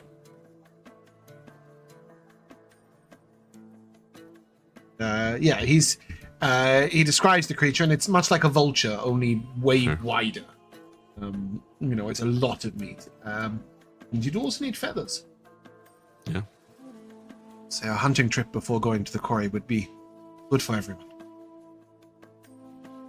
And I will give you the quest. I'm game. It's meat. Not much. on the menu. Not much good with a bow, but I've got an alternative. I sort of, pull back my jacket, and I've got my little cannon ready to go. You guys can indulge your inner orc and seek out some meat. Yeah. Cool. Cool. And I think we will take 5 there. Be right back. Hello, and welcome back to the second half of Elsewhither, Tales of Broken Land. You have been given a quest to get some meat back on the menu for the boys. The boys. Yeah. Assuming that you guys will sort of meet around town, take a rest, etc. If you gain anything from it, you may take another long rest. You can get your spell slots back. Oh, speaking of which, the great and mighty Tala will do the restoration of the lesser. Is that correct? I will, most certainly. On both of you. So On both. Sorry, go. I just said on both we'll perform the ceremony all in one, so, But 2 separate castings, obviously. Yeah, we're becoming a sorcerer here, aren't we? When you do, they gain their max HP back on curation. That's not a word. Well, I mean, it is a word, but it doesn't mean anything. On restoration. On removal is what I was looking for of poison. The max HP comes back immediately. It doesn't take a long rest, so you guys can reset your HP, take a long rest, unpoison yourself, all of that stuff. Ollie, can I just grab Tala during that for a moment? Absolutely. You've got the whole evening and afternoon together. So especially if it is kind of doing it at the same time, you might not say something immediately, but would come to you later in the evening, I think. And just Tala, just wanted to thank you, especially for fixing the magic you did earlier. No, not a problem. This is what I do. It was a bit awkward, but it's not meant to be. But after you've done such a kind and helpful thing for me, I feel it's silly to go on keeping it to myself. Every time I hear your name, my late wife, her name was Jalalabal, but I thought Jala, which is so close in sound to your own that, especially when you do these kind and helpful things for me, I can't help but see the connection, and there's nothing more to it than that, but I just felt it was right for you to know. I'm glad. Thank you for telling me. In the old Draconic, her full name meant sort of abundant luck, or even just treasure, in a way. And the Jala part is the abundance of it, and there's definitely quite a bit to use. It may not be a J at the beginning, but I can see quite clearly that she truly was a treasure. Well, and certainly seems you are the same. Well, not the same, but Ardurak, what did she call you? Well, certainly not Ruckus. I thought until recently there wasn't really much of a way to shorten my name. Says she did not employ any pet names with me, but a fine name needn't shortening. I suppose so. And I will cast guidance as my parting gift to Ardurak, with a touch on the forehead. Good evening. Good evening. You guys can take a long rest, and very early in the morning, you will be pestered.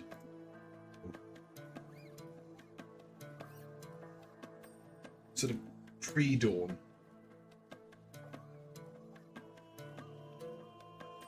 Tala will answer, as she's the early riser of the group. And at the door is... wrong town. At the door is Ozara, who sort of looks in an absolute panic. I didn't think we were leaving so early for the... No, you're going out on the hunt, right? Yes, that's right. I've lost Babbles. The Oryx, one of Oryx he's gone missing during the night. I don't know how. I've just got an empty rope. He's gone.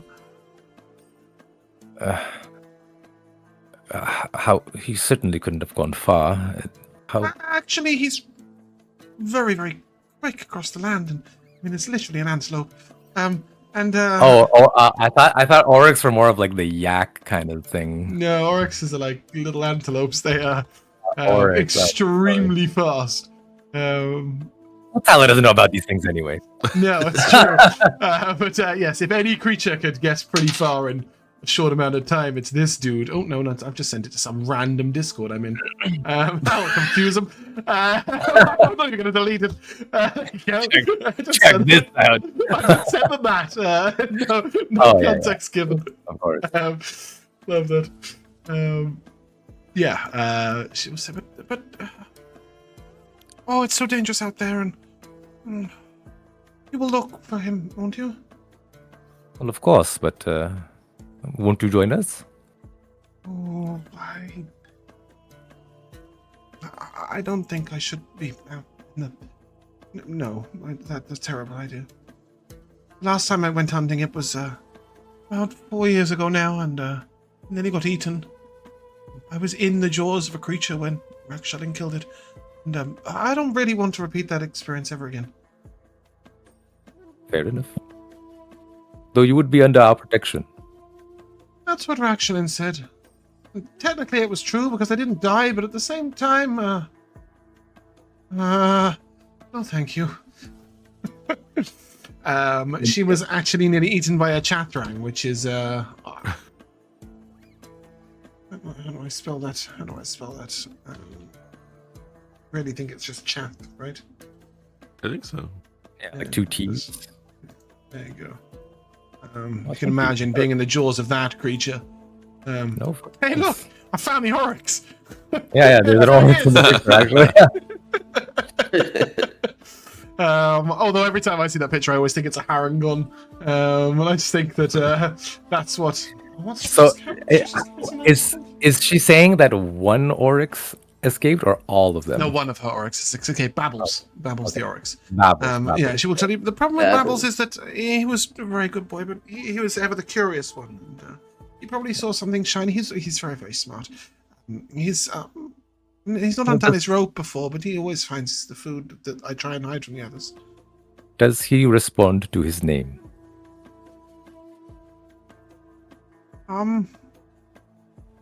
That's hard to say. I think he responds to the tone of my voice mostly. Ah. My voice is a bit lower than yours. Perhaps Celeste can try to imitate and call out to him. All right, Mark, do an impression of Josh doing an impression of Azara. Maybe, although by the time you find him, he'll probably be quite frightened. He shouldn't have gone all that far, and he must have had a reason, so... We'll certainly be on the lookout.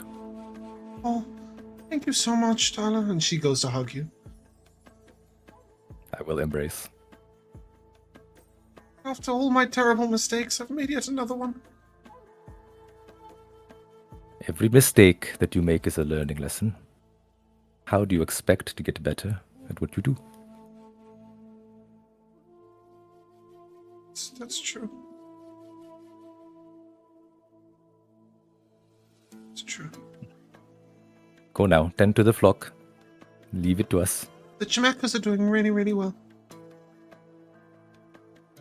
I'm glad to hear. All 11 of them? 7? Was there more? There's 7?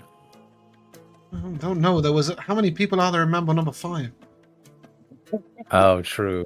That's the real question. That's right. Yeah. And am I remembering correctly that Ozara, when she took her tests, scored really low on everything except for animal handling? Absolutely everything. Yes. Yeah. She was like 1, 1, 1, 1, 1, 1, 10, 1, 1, 1, 1.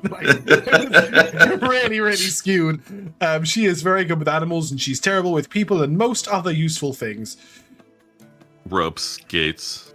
Yep, ropes, gates, security, Checks out. perception.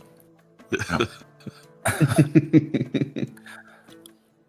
don't mean to call you out, Mark, but at one point during the history of our chat, you came on for an entire week to make one Warhammer roll.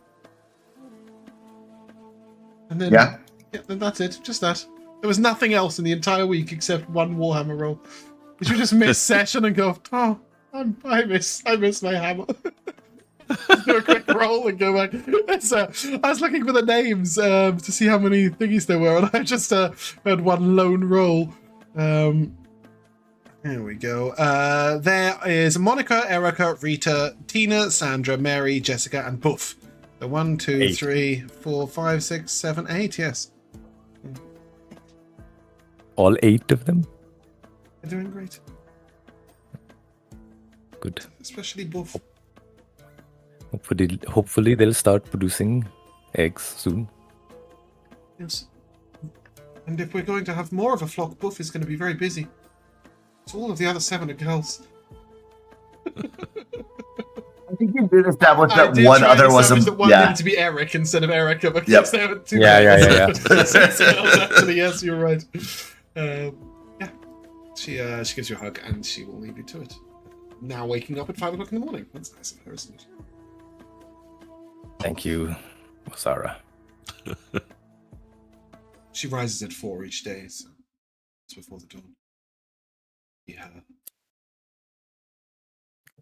Well, Tala would likely just sort of like sit up and meditate and wait for someone to wake up or someone to come fetch them for the hunt.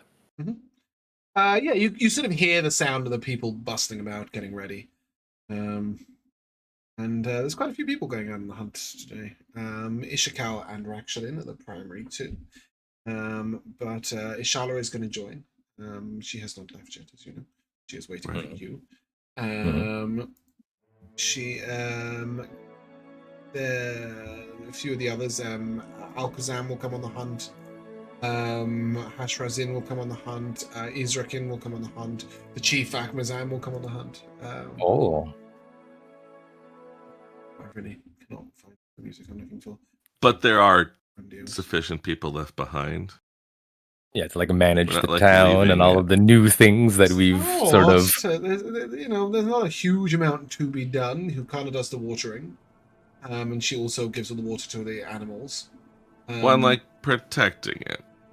We're not like taking all of the. Oh Jesus! So the thing is with the town, and then the chief will tell you this. We don't really eat anything that comes unless it is small. We just bring the animals inside and use the natural cover of the land. Most animals, even the most dangerous, don't actually find their way into the buildings. It's why we built the town. Well, we didn't build it, but, that's why our people built it the way they did. Even against the Braxat, just the natural land was a good defense for some of them. So with a lot of them, they've got quite narrow passageways in their homes as well. Difficult for anything really to come out, and most of them have a spear that they can shove through the doorway. They will be safe. Don't worry. All right. Well then, hunt. Yeah, we're gonna. Ooh, have I got a pin for this? Let me see if I've got a pin for this. Refine. What is it called? Old world style pins. I think I have a pin. I can remember where we are next week. Wow, this is taking long to load. There we go. Church? No, that's not quite what I'm looking for. Put that down for now. I think I have an Oasis pin. No, I don't. Desert doesn't really make any sense, does it? But well, it's accurate. It is accurate. That is true. A little pinpointed, but. Oh damn! That's a trail. It says trial. Well, that'll do. We'll just do that. Go. Oh, we got them already. They're already dead. Yeah, well, I know. that's the aim. More bones. Yeah. Okay, that really didn't work. That text is a lot bigger than the space. I was really expecting that to start really small, and it just did not. Me clever. That is, yeah. It's a 6.5 mile trip. Rakshalin will tell you that you guys should be back by late evening. Yeah, you guys can head on out. I'm curious, what's the hunting experience of our group, and in a hunt, what do you bring? We'll start with Tala. 0 hunting experience. Cool, love that. Lived in a city in a church, so that makes perfect sense. What do you think she would contribute to a hunt? So certainly would be providing guidance to any of the hunters, like the people that'll be, shooting the mark. And should shit hit the fan, she will, act in her usual supporty, tanky role. What else does she have? Fairy fire would be something, and guiding bolt, if we're talking about like mechanically, would be things that she would do to assist in taking down the beast. Okay, that makes sense. Theogar, what do you think your experience is? I imagine that there was, some sort of attempt to learn the bow or something at a young age. But especially kind of in recent years, he's been doing odd jobs around the city and just finding physical work. So maybe not actually being the hunter, but going along with the group to bring stuff back, carry the what they harvest, and just being a protection element of should something go wrong, something charge. Yeah. Yep. 100% Yeah. Makes sense. What about Duncan? Do you have any hunting, Duncan? Well, his older brother, Ferren Brass, is a experienced hunter and trapper, but unfortunately, he did not follow in his brother's footsteps, and he's got not much at all. But can't he aim very well, as we saw today. No, But can't aim very he well. But he knows he's intelligent enough that that he's he's not proficient in nature, but he's not bad at the rolls, and I think that's because he has read a few books that his brother procured in his becoming probably a gamekeeper or something like that, and and he's Duncan just read extensively in his youth about anything he could grab his hands on, but books didn't come. Books are expensive, so his brother had a couple of books. He was like, oh, I just want to fucking read the book, and so that's where his knowledge comes from, but no actual practical experience. Ooh. Ardurak, obviously extensive experience. I'm most interested in how Ardurak and Sterling operate together as a hunting pair. Yeah, so as before, he's, I think on the one hand, Sterling is the kind of flush out things, right? Go into the bushes and then they come running out and can be shot, but then also simply straight up, right? Participating in the attacking, just because mechanically that's what the creature is good at doing. And on this occasion, with the discussion, even though we hope it comes down, right, with the discussion of the aerial foe, Ardurak is making sure to prepare his longbow as well. And he also does, I have woodcarver's tools, and one of the things Xanathar says you can do with that is make arrows. Oh, 100%. Yeah, definitely deflecting. So just sort of checking all that stuff, getting there ready for anybody who, is going to try their hand at it, but doesn't have stuff normally, or that kind of thing. Oh, absolutely. Yeah, Rakshanan will pass out very basic bows. By technicality, they are short bows by stat block, but they actually more resemble long bows. They are much bigger than your average short bow, but they don't have the sort of, I want to say, tensile strength. They don't bend as well as a longbow should. They don't actually get the distance. So mechanically, they act as a short bow, but actually they're just bad longbows. Is the way I can explain it. They also just don't have the string as naturally here. This is probably tendon or something like that that's been brought from an animal. So their bows just aren't quite as high quality. But if anybody wants a short bow, they're welcome to have one to try. And Ardurak will say to Sterling at one point, and kind of being silly with him, just, well, no, your job, of course, is to make the choir show itself, and since this is a carrion bird, you're going to have to play dead. He sort of leaves up in the air and then jumps back up, and he's having some playful time. But as Rakshanan sees you handing out arrows to those who want to try, he sort of looks over, and it's probably the first time he's ever engaged in conversation without being spoken to first. We'll look over and say, you make this yourself? Well, yeah, as I'm not the best, perhaps, but yes. It's fine work. Oh, thank you. I would go on sort of hunting trips, and sometimes you want to keep yourself in the hobby when you're not away on a hunt, and fiddling with these was a way to sort of keep my mind on it, keep engaged with it when I wasn't out in the field. And for pleasure. Indeed, yes.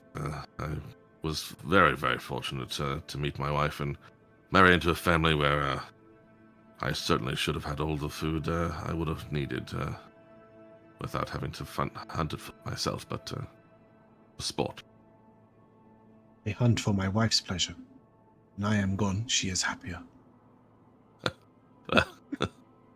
That many of those on trips with me had similar situation. He sort of smiles for a moment, and you think he's going back into his silence, and he will even add, she is the better of us. Well, again, also often the case, certainly was for me, but it only accentuates the disappointment if we come back empty-handed, so let's not do that. He nods and smiles. And we'll continue leading the way. One thing that you will all note is that he never gets in a straight line. Every path is sort of oddly curved, and as you progress, I'll take a survival check from anybody who is proficient or half proficient. Why not? Well, In this particular instance, or anyone who just thinks that this is something they maybe could learn. If you believe in yourself greatly enough. Tala will try. Yeah, okay. He's not forthcoming, so you have to work it out for yourselves. That's the thing. Yeah. It looks like Duncan is potentially the only one not trying to work out the weaving of the sand. Perhaps instead focused on the actual nature of the hunt and stuff like that. But for the rest of you, as you try and work out exactly why Rakshan is doing the path that he is, Celeste is not got a clue. Her proficiency was absolutely useless for her. But Ardurak, Tala, and Theogar, you sort of see that everywhere he walks is slightly away from he moves in sort of areas of shadow, or more specifically where his shadow is cast less on the ground. So where his shadow will be on top of another shadow, or where the way the light works would put the shadow sort of down a hill, things like that. He repetitively turns when the wind turns. Always, never ever walking directly towards the sun either. Always sort of moving to make sure that he's never looking straight at it.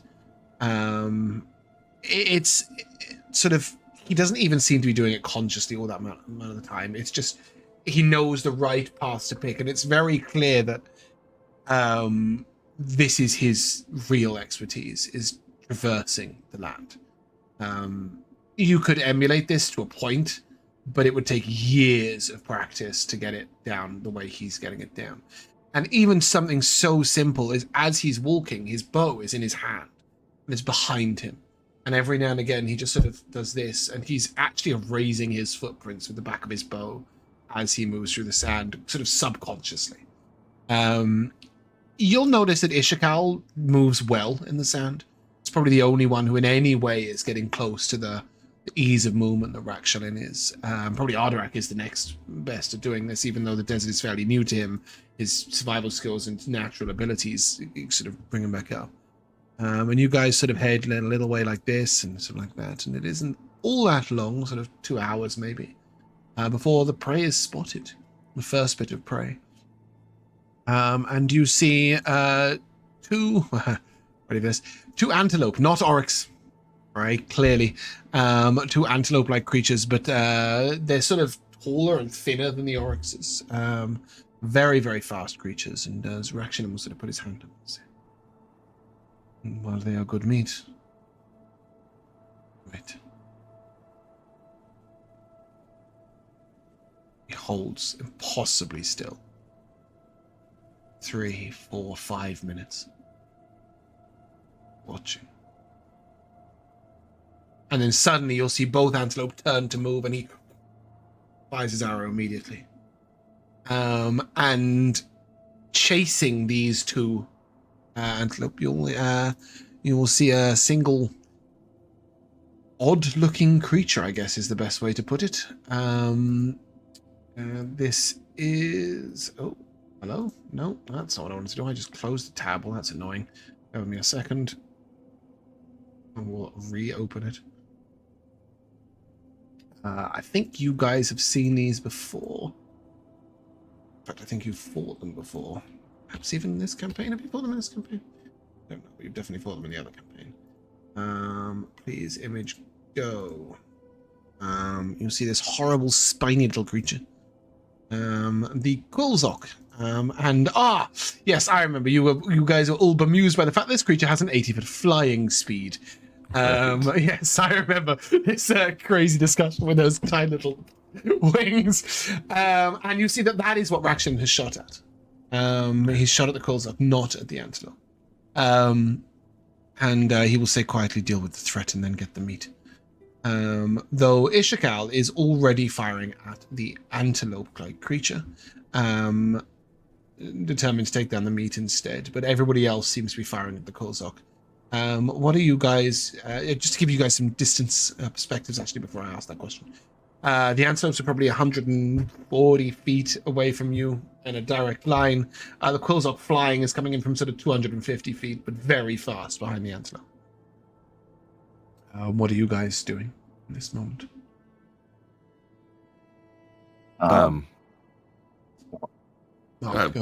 Definitely taking sorry. Go ahead. Following the instruction, taking a long shot at the Quilzok, but sending Sterling off to kind of veer off that way to head off the antelope so that maybe they don't run forever and ever. Love that. Mark, you were saying? Probably getting myself like 20, 30 feet in front of the group, and just kind of like posting up and readying. It's like I want to, if something is coming at me, I want to be the obvious target, but I want to be so far that like if it avoids me, that I can't get back to help the group. Yeah, and as you move, you feel almost shadowed. And as you look to your left, Alcazan stands sort of slightly behind you to the left with his shield up, doing exactly the same thing. He is guarding against an attack on them. Ready for that. So that you see he's sort of in the direct line between the Quilzok and the group. And as the Quilzok flies across, he sort of slowly moves round to make sure that if it was to turn an attack, it would come through you guys. Tala, what are you up to? Tala will be casting Bless, and she will be blessing Ardurak, Theo, and Duncan. Okay. Love that. And Duncan, what are you up to? I pull out with my reaction, of course, I create my Eldritch Cannon. Mm-hmm. But I pull out a stick that I've got that folds in half. I pull it out, it's got notches on it, and it's got like, at the top, it's got like a little like semicircle and a little like a couple of circles in there. And it's something that I use to gather range. And so as soon as these things are within my range, I fire. Yeah, you won't get in range of the Quilzok at all, but you can fire at the antelope. And you would guess that that's maybe also why Ishakal has shot at them, because his bow is much shorter and sort of rounder. It's a sort of bow that you might fire from a horseback, but it seems very powerful when it sort of punches in. And he takes one antelope, and I'll take attack rolls with advantage from Ardurak. Straight roll from Duncan, please. At these two, at your two separate quarries. If the Quilzok is as far away as you said, that might only make it a straight roll. Yes, you're blessed as well. It would be a straight roll with your range. So Rakshalin's arrow has this sort of bright yellow fletching. And it sort of slows the creature slightly. You're getting advantage because his arrow hit first. Hits an arrow of marking, quite specifically. So yeah, Ardurak 15 absolutely hits and comes in behind. Plus And a 4 actually, from the blast too. So I'll actually take damage on that, please. Sure. Whereas Duncan, I just need the attack roll. Yeah, that is. I did it. It didn't come through though, but that's with bless. It's a 15. Yeah, nice. And so both antelope are taken out. One by Ishakal, one by you. Ooh, what are you firing? That is a question. Does the creature still exist? Duncan, what did you fire My at it? force ballista. It is force damage. Yeah, So so it this might bolt blow sort of, it boom, the whole head sort of backwards, the neck sort of twisted around. Shakal sort of looks at you a little nervously, like, God, I don't know, they hit me. But his bow was pretty powerful too, so these two answers straight out of their leaps. Ardurak, that was a 9 damage. 9 piercing damage, and with the longbow, he's slowed slightly. Love So that. Yeah. Catch the or well, not that they're dead now anyway, but And at that point, you will see. Well, but the Quillzock obviously not. So you'll see various other people sort of firing their bows in behind. There's quite a few misses, but Rakshalin, sort of slower shooting, doesn't miss at all. Just each one. And you'll note the first one had that yellow fletching, which marked it. The second one has this dark red fletching, and you'll see it sort of digs in and trails under the creature as it's flying, and you see it bleeding and sort of, and eventually as it's getting away, it falls to the ground. And he will look around and he will gently guide you guys in a retreat away from the creatures. He leads you to sort of like a recess just below a little hill. And he says to you, Ardurak, did I see you with a glass for looking? yes, indeed. Yeah. And he will gesture and say, up. And suggest that maybe you might look up and see if you can find the birds. Yeah, I'll scan the skies. Yeah, and it's not hard. You see 2 of them circling right up the top, sort of 500 or 600 feet up, which I think technically is probably in longbow range, just on the cusp. It's 150, 600, I think, right? Longbow range. Yeah. Yeah. Right. But you'll see he just plays the patience game. And after a little while, they come swooping down. And these creatures have a wingspan of about 30 feet, which is terrifying.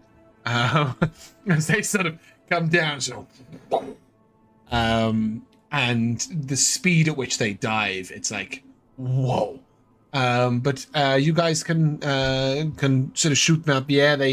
They are not a difficult shot, because once they've dived down, they stand there, you know, picking at the meat, and that is where you guys can just take them out. And this is good, he will say. And Alcazan will look to you, Theogar, and say, this is our moment. And he will head over and he will hand you a hatchet. Let's get chopping. And he'll begin just hacking the meat into sizable chunks to separate out. You can see they're packaging it into one of these mantle balloons, where they're then going to drag it along the ground behind them. And actually, once they've chopped the meat up, you'll see they also separate out certain bones.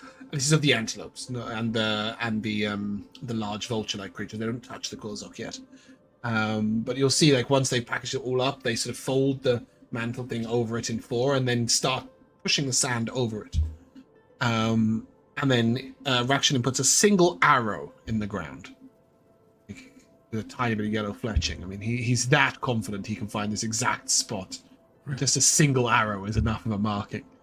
There's a few blood spatters around on the sand as well, and then he will head over to the Quillzock and say, I've seen this before. And it was in this. I don't think it was in this campaign. I think you guys would have died if you fought one of these in this campaign. Yeah, okay. So that's my take on it. With 11 of you shooting at it, it was a little better. But this guy has 80 foot of flying speed and a really scary poison breath. No, it was damned quick. What is it? Yes, Quillzock. And he will look to Ishikal and suggest that Ishikal tells you about it, because Ishikal is learning. Ishikal will take his sword and sort of separate out each of the spines. Cannot be eaten. It is vicious, attacks anything on sight. It ejects these spines at you, and they regrow. It sees in darkness. It is like a devil of a creature. In fact, it has devil's sight. It has devil's sight, blind sight, and advantage on perception checks. Crazy creature. It is also very good at avoiding any sort of damage, and its poison is nasty. Yeah, But they aren't alone. Yes, they're very. They try and kill anything they see, including each other. They are the wasps of the world. Just mean and don't serve any purpose other than being violent, killing people. We don't even attempt to take their poison. It's one of the few things we leave as it is. Oh, very well. He sort of rolls it over with his sword. He slides the sword into the soft underbelly of the creature to make sure it's dead. And then just leaves it in the sand. You can see these people so meticulous at not wasting anything, don't even touch this cause. Like it's just all sorts of toxic and nasty. Rakshanan will say, I think we can go to the oasis too.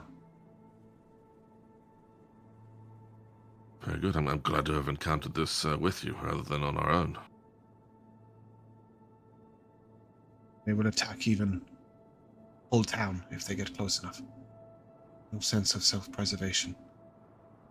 It is the only good thing about them.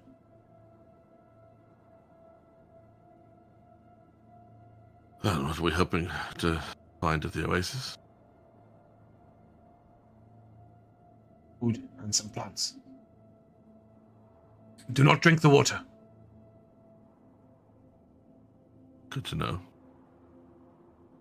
But the animals do. Yes. So it is not poisonous, but for us it gives us he sort of hesitates for a long time, and long enough that Ishikal gets impatient. And Ishikal will basically say, you should bring some back. And he smiles, and Rakshanan will say, some of us like to indulge in it. Basically, it can give you mild hallucinations. For 6 or 7 hours. I was convinced it gives you diarrhea, and that's why he was having trouble saying it. No. But then you should bring some back. I'm like, ugh. He was like, he didn't want to encourage you, but yeah, no, it's basically Ishikal will explain there are plants in the water that they have this. It's this blue. Like a dust, I suppose, on each of the leaves of the plants, and as it sits in the water water takes on this part of the plant. Eating the plant directly will make you very lost for many days. And drinking the water, a few hours. Ishala is very disapproving. Yeah, definitely. Wouldn't want to do that. But but just for academic purposes, because I've got to report everything. If one was to consume, what's in the evening. a cup or two? All right. Especially with friends. And look. I'm gonna have to report on all of this, and potentially, witness the effects. But if that can't be arranged, I understand. I might do it together in a way that. Oh yeah, I was gonna say I could fall upon that sword if need be. Alkazam will sort of come over and say, "Do not mix it with alcohol. It's you very sick." Good to know. I will try to give Mark 2 different looks at once, where I am looking at Theo and then looking at Celeste and saying, "So we don't eat plants then." Like, Celeste, do not let Theo eat these plants. 'Cause he will shove any plant in his mouth, apparently. He's also like thinking about like, you know, how cool it is to like look at the night sky like in normal. I was like, wait, if I drink this and like the night sky's gonna be even cooler, sort of thing, like that, like planetarium, like, you know. That's what rooftops are for, not out here in the desert. Alakazam will also say, "Nuts can be smoked too." You don't say. You don't say. Yeah, and he will say it is a slower burn, so to speak. Less hallucination and more expansion of the mind. Interesting. It's your imagination run wild.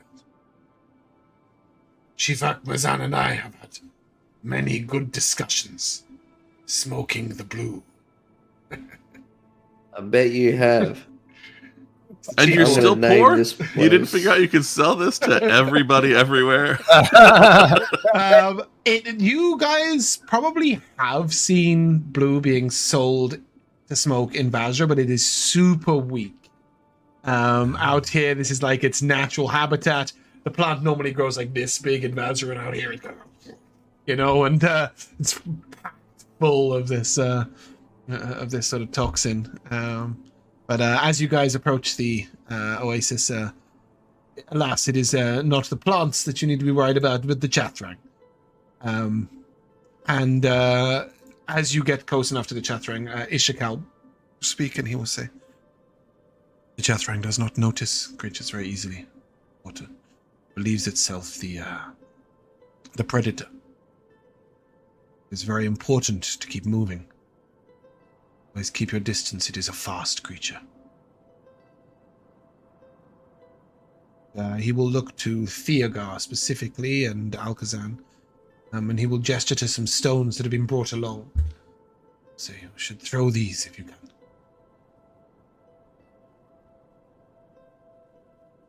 The Chatrang will charge if you fire only arrows, but if you throw stones, it may hesitate.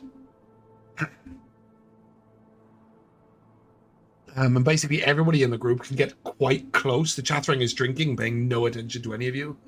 And Rakshanan sort of holds, and then sort of launched attack once, and you can just guys pepper it with everything.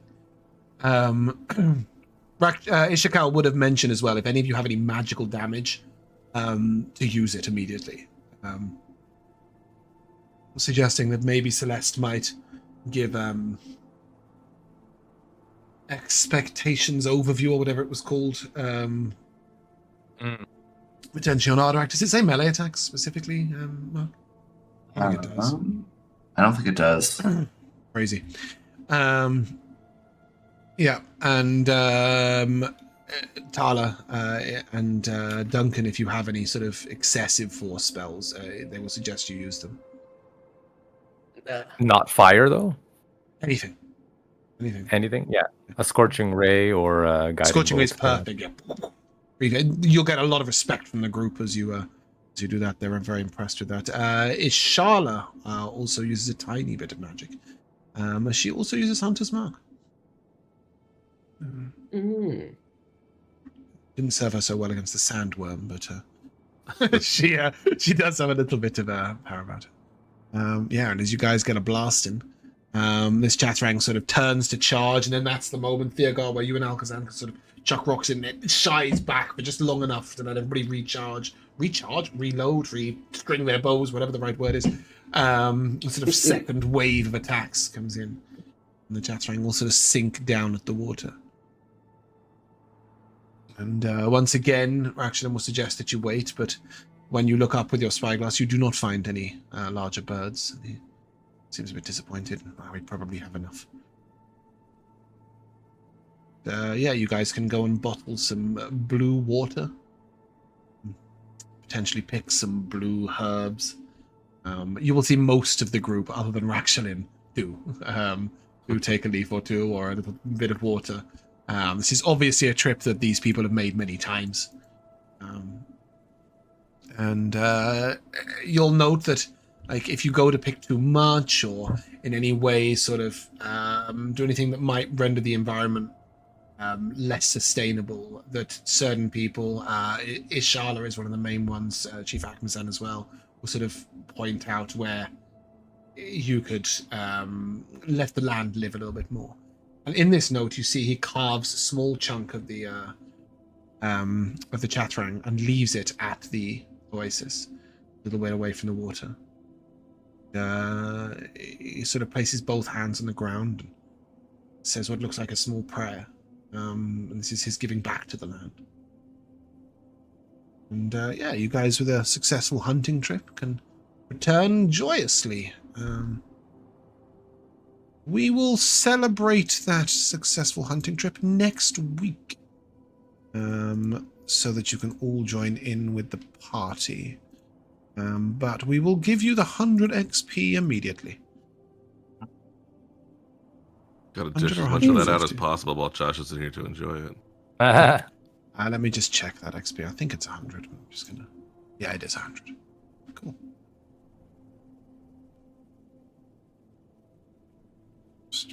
Let me just also drag you here and give you the Lost Oryx quest, Zara, and complete the meet back on the menu quest.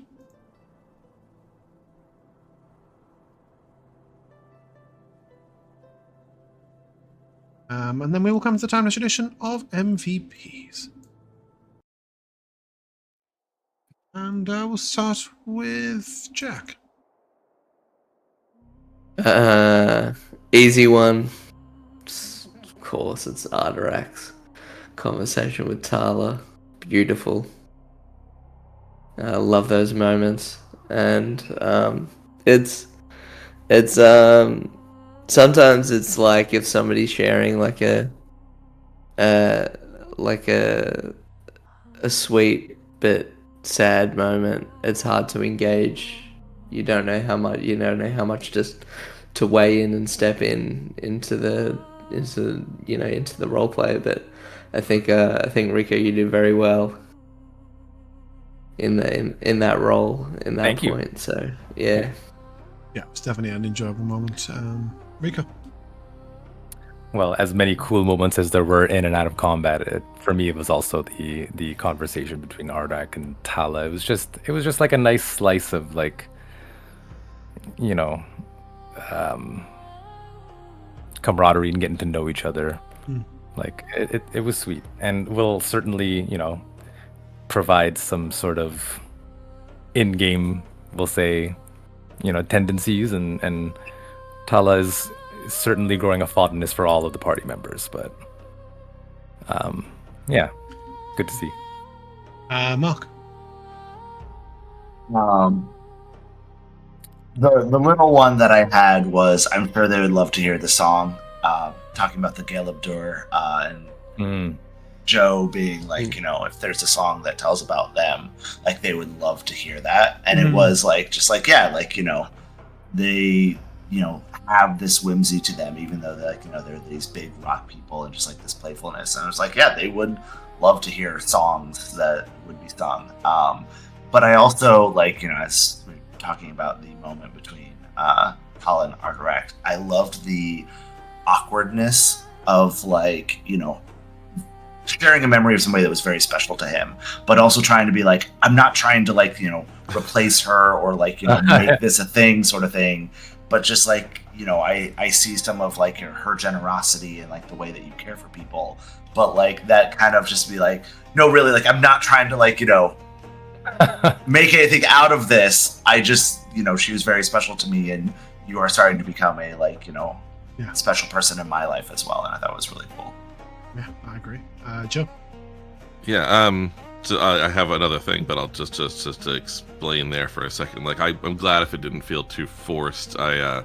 I totally was just like when I over-invent backstory stuff, like, going through like the Draconic dictionary, inventing names and shit. You know what I mean? And like, so that was all genuinely done before I knew what Rico was going to call his character.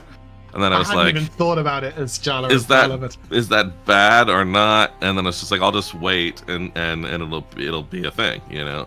And then when we had the poison and I knew he had the cure, I was like, I want to be able to thank him or thank her when that comes up. So glad that arose. But I will obviously everybody had great things and I appreciate the playback in that from Rico. But I'll give it to James here for the hunt. I like sometimes I think when it's properly done, not having to fully mechanize everything.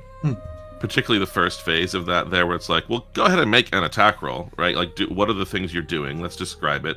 Everybody's picking things that they would do that are within the rules part of the game, but it still gives you a little bit more flexibility to kind of think about how they're happening, not, well, he moves 30 feet because that's how far he moves. You know what I mean? So it uses our character-built stuff, but can get through it without quite as much tedium. Yeah, I really appreciate that. It's something I've been trying to sort of... I'm always forever watching other DMs and videos and TikToks and all sorts of stuff from different D&D, and one of the things that one of the guys who I watch does is he calls it phased scenarios. So he's like, he does an initiative, like not an initiative, but like a round in his head. But he doesn't actually say, roll initiative or any of that, or take a turn. And then he just says, what are you doing? And then he does what he's doing and explains what the impact of that is. And if there's multiple phases needed, there's multiple phases. But it doesn't feel like we've done a mechanical thing, even though technically he's just running rounds without telling you what initiative you have to run. And I think it feels really nice because people feel freer, right? To do things that maybe, I'm going to run 60 feet over the course of 10 seconds instead of 30 feet over 6 or whatever it is, to make it feel real. So I think he does an amazing job at it, and I really wanted to bring a bit of that in, so I'm glad it worked. No, it was good. And like, you can't do it all the time, right? But it's not only was it, if you do a nice job, it works, and it's nice as a change, but it's also just an upside of playing with the same people for a really long time. It's not like I'm not worried that I'm not going to get to actually play my character because we're doing this like simplified version. Like, it's just we get to do all the versions. Yeah, no, true. I really enjoyed the Kali interaction. I was quite glad that Celeste was out of range for the telepathy. But also just, I know that they're a fairly kind and placid race that, they don't, but you guys haven't got a clue. And so seeing the reactions, and they seemed aggressive, and they were aggressive to a point, right? It's really nice to see the view that you guys have. And then I think it was Joe who said, well, that's actually quite sad once we found out about it, like with Rakshalin. But it was just really nice seeing the different perspectives, and it so easily could have been the Galabdur, right? If you guys had have come across in threatening manner, that could have been a combat. And just seeing the different sides of things, I think I'm fascinated by monsters and odd creatures in the desert and in this campaign, and I'm really enjoying you guys playing with them. And on that note, that's where we can get to everyone. Oh, Josh isn't here yet. Okay, good. And on that note, that's where we're going to end. If you guys would like to say goodbye. Bye-bye. Goodbye. We shall see you soon.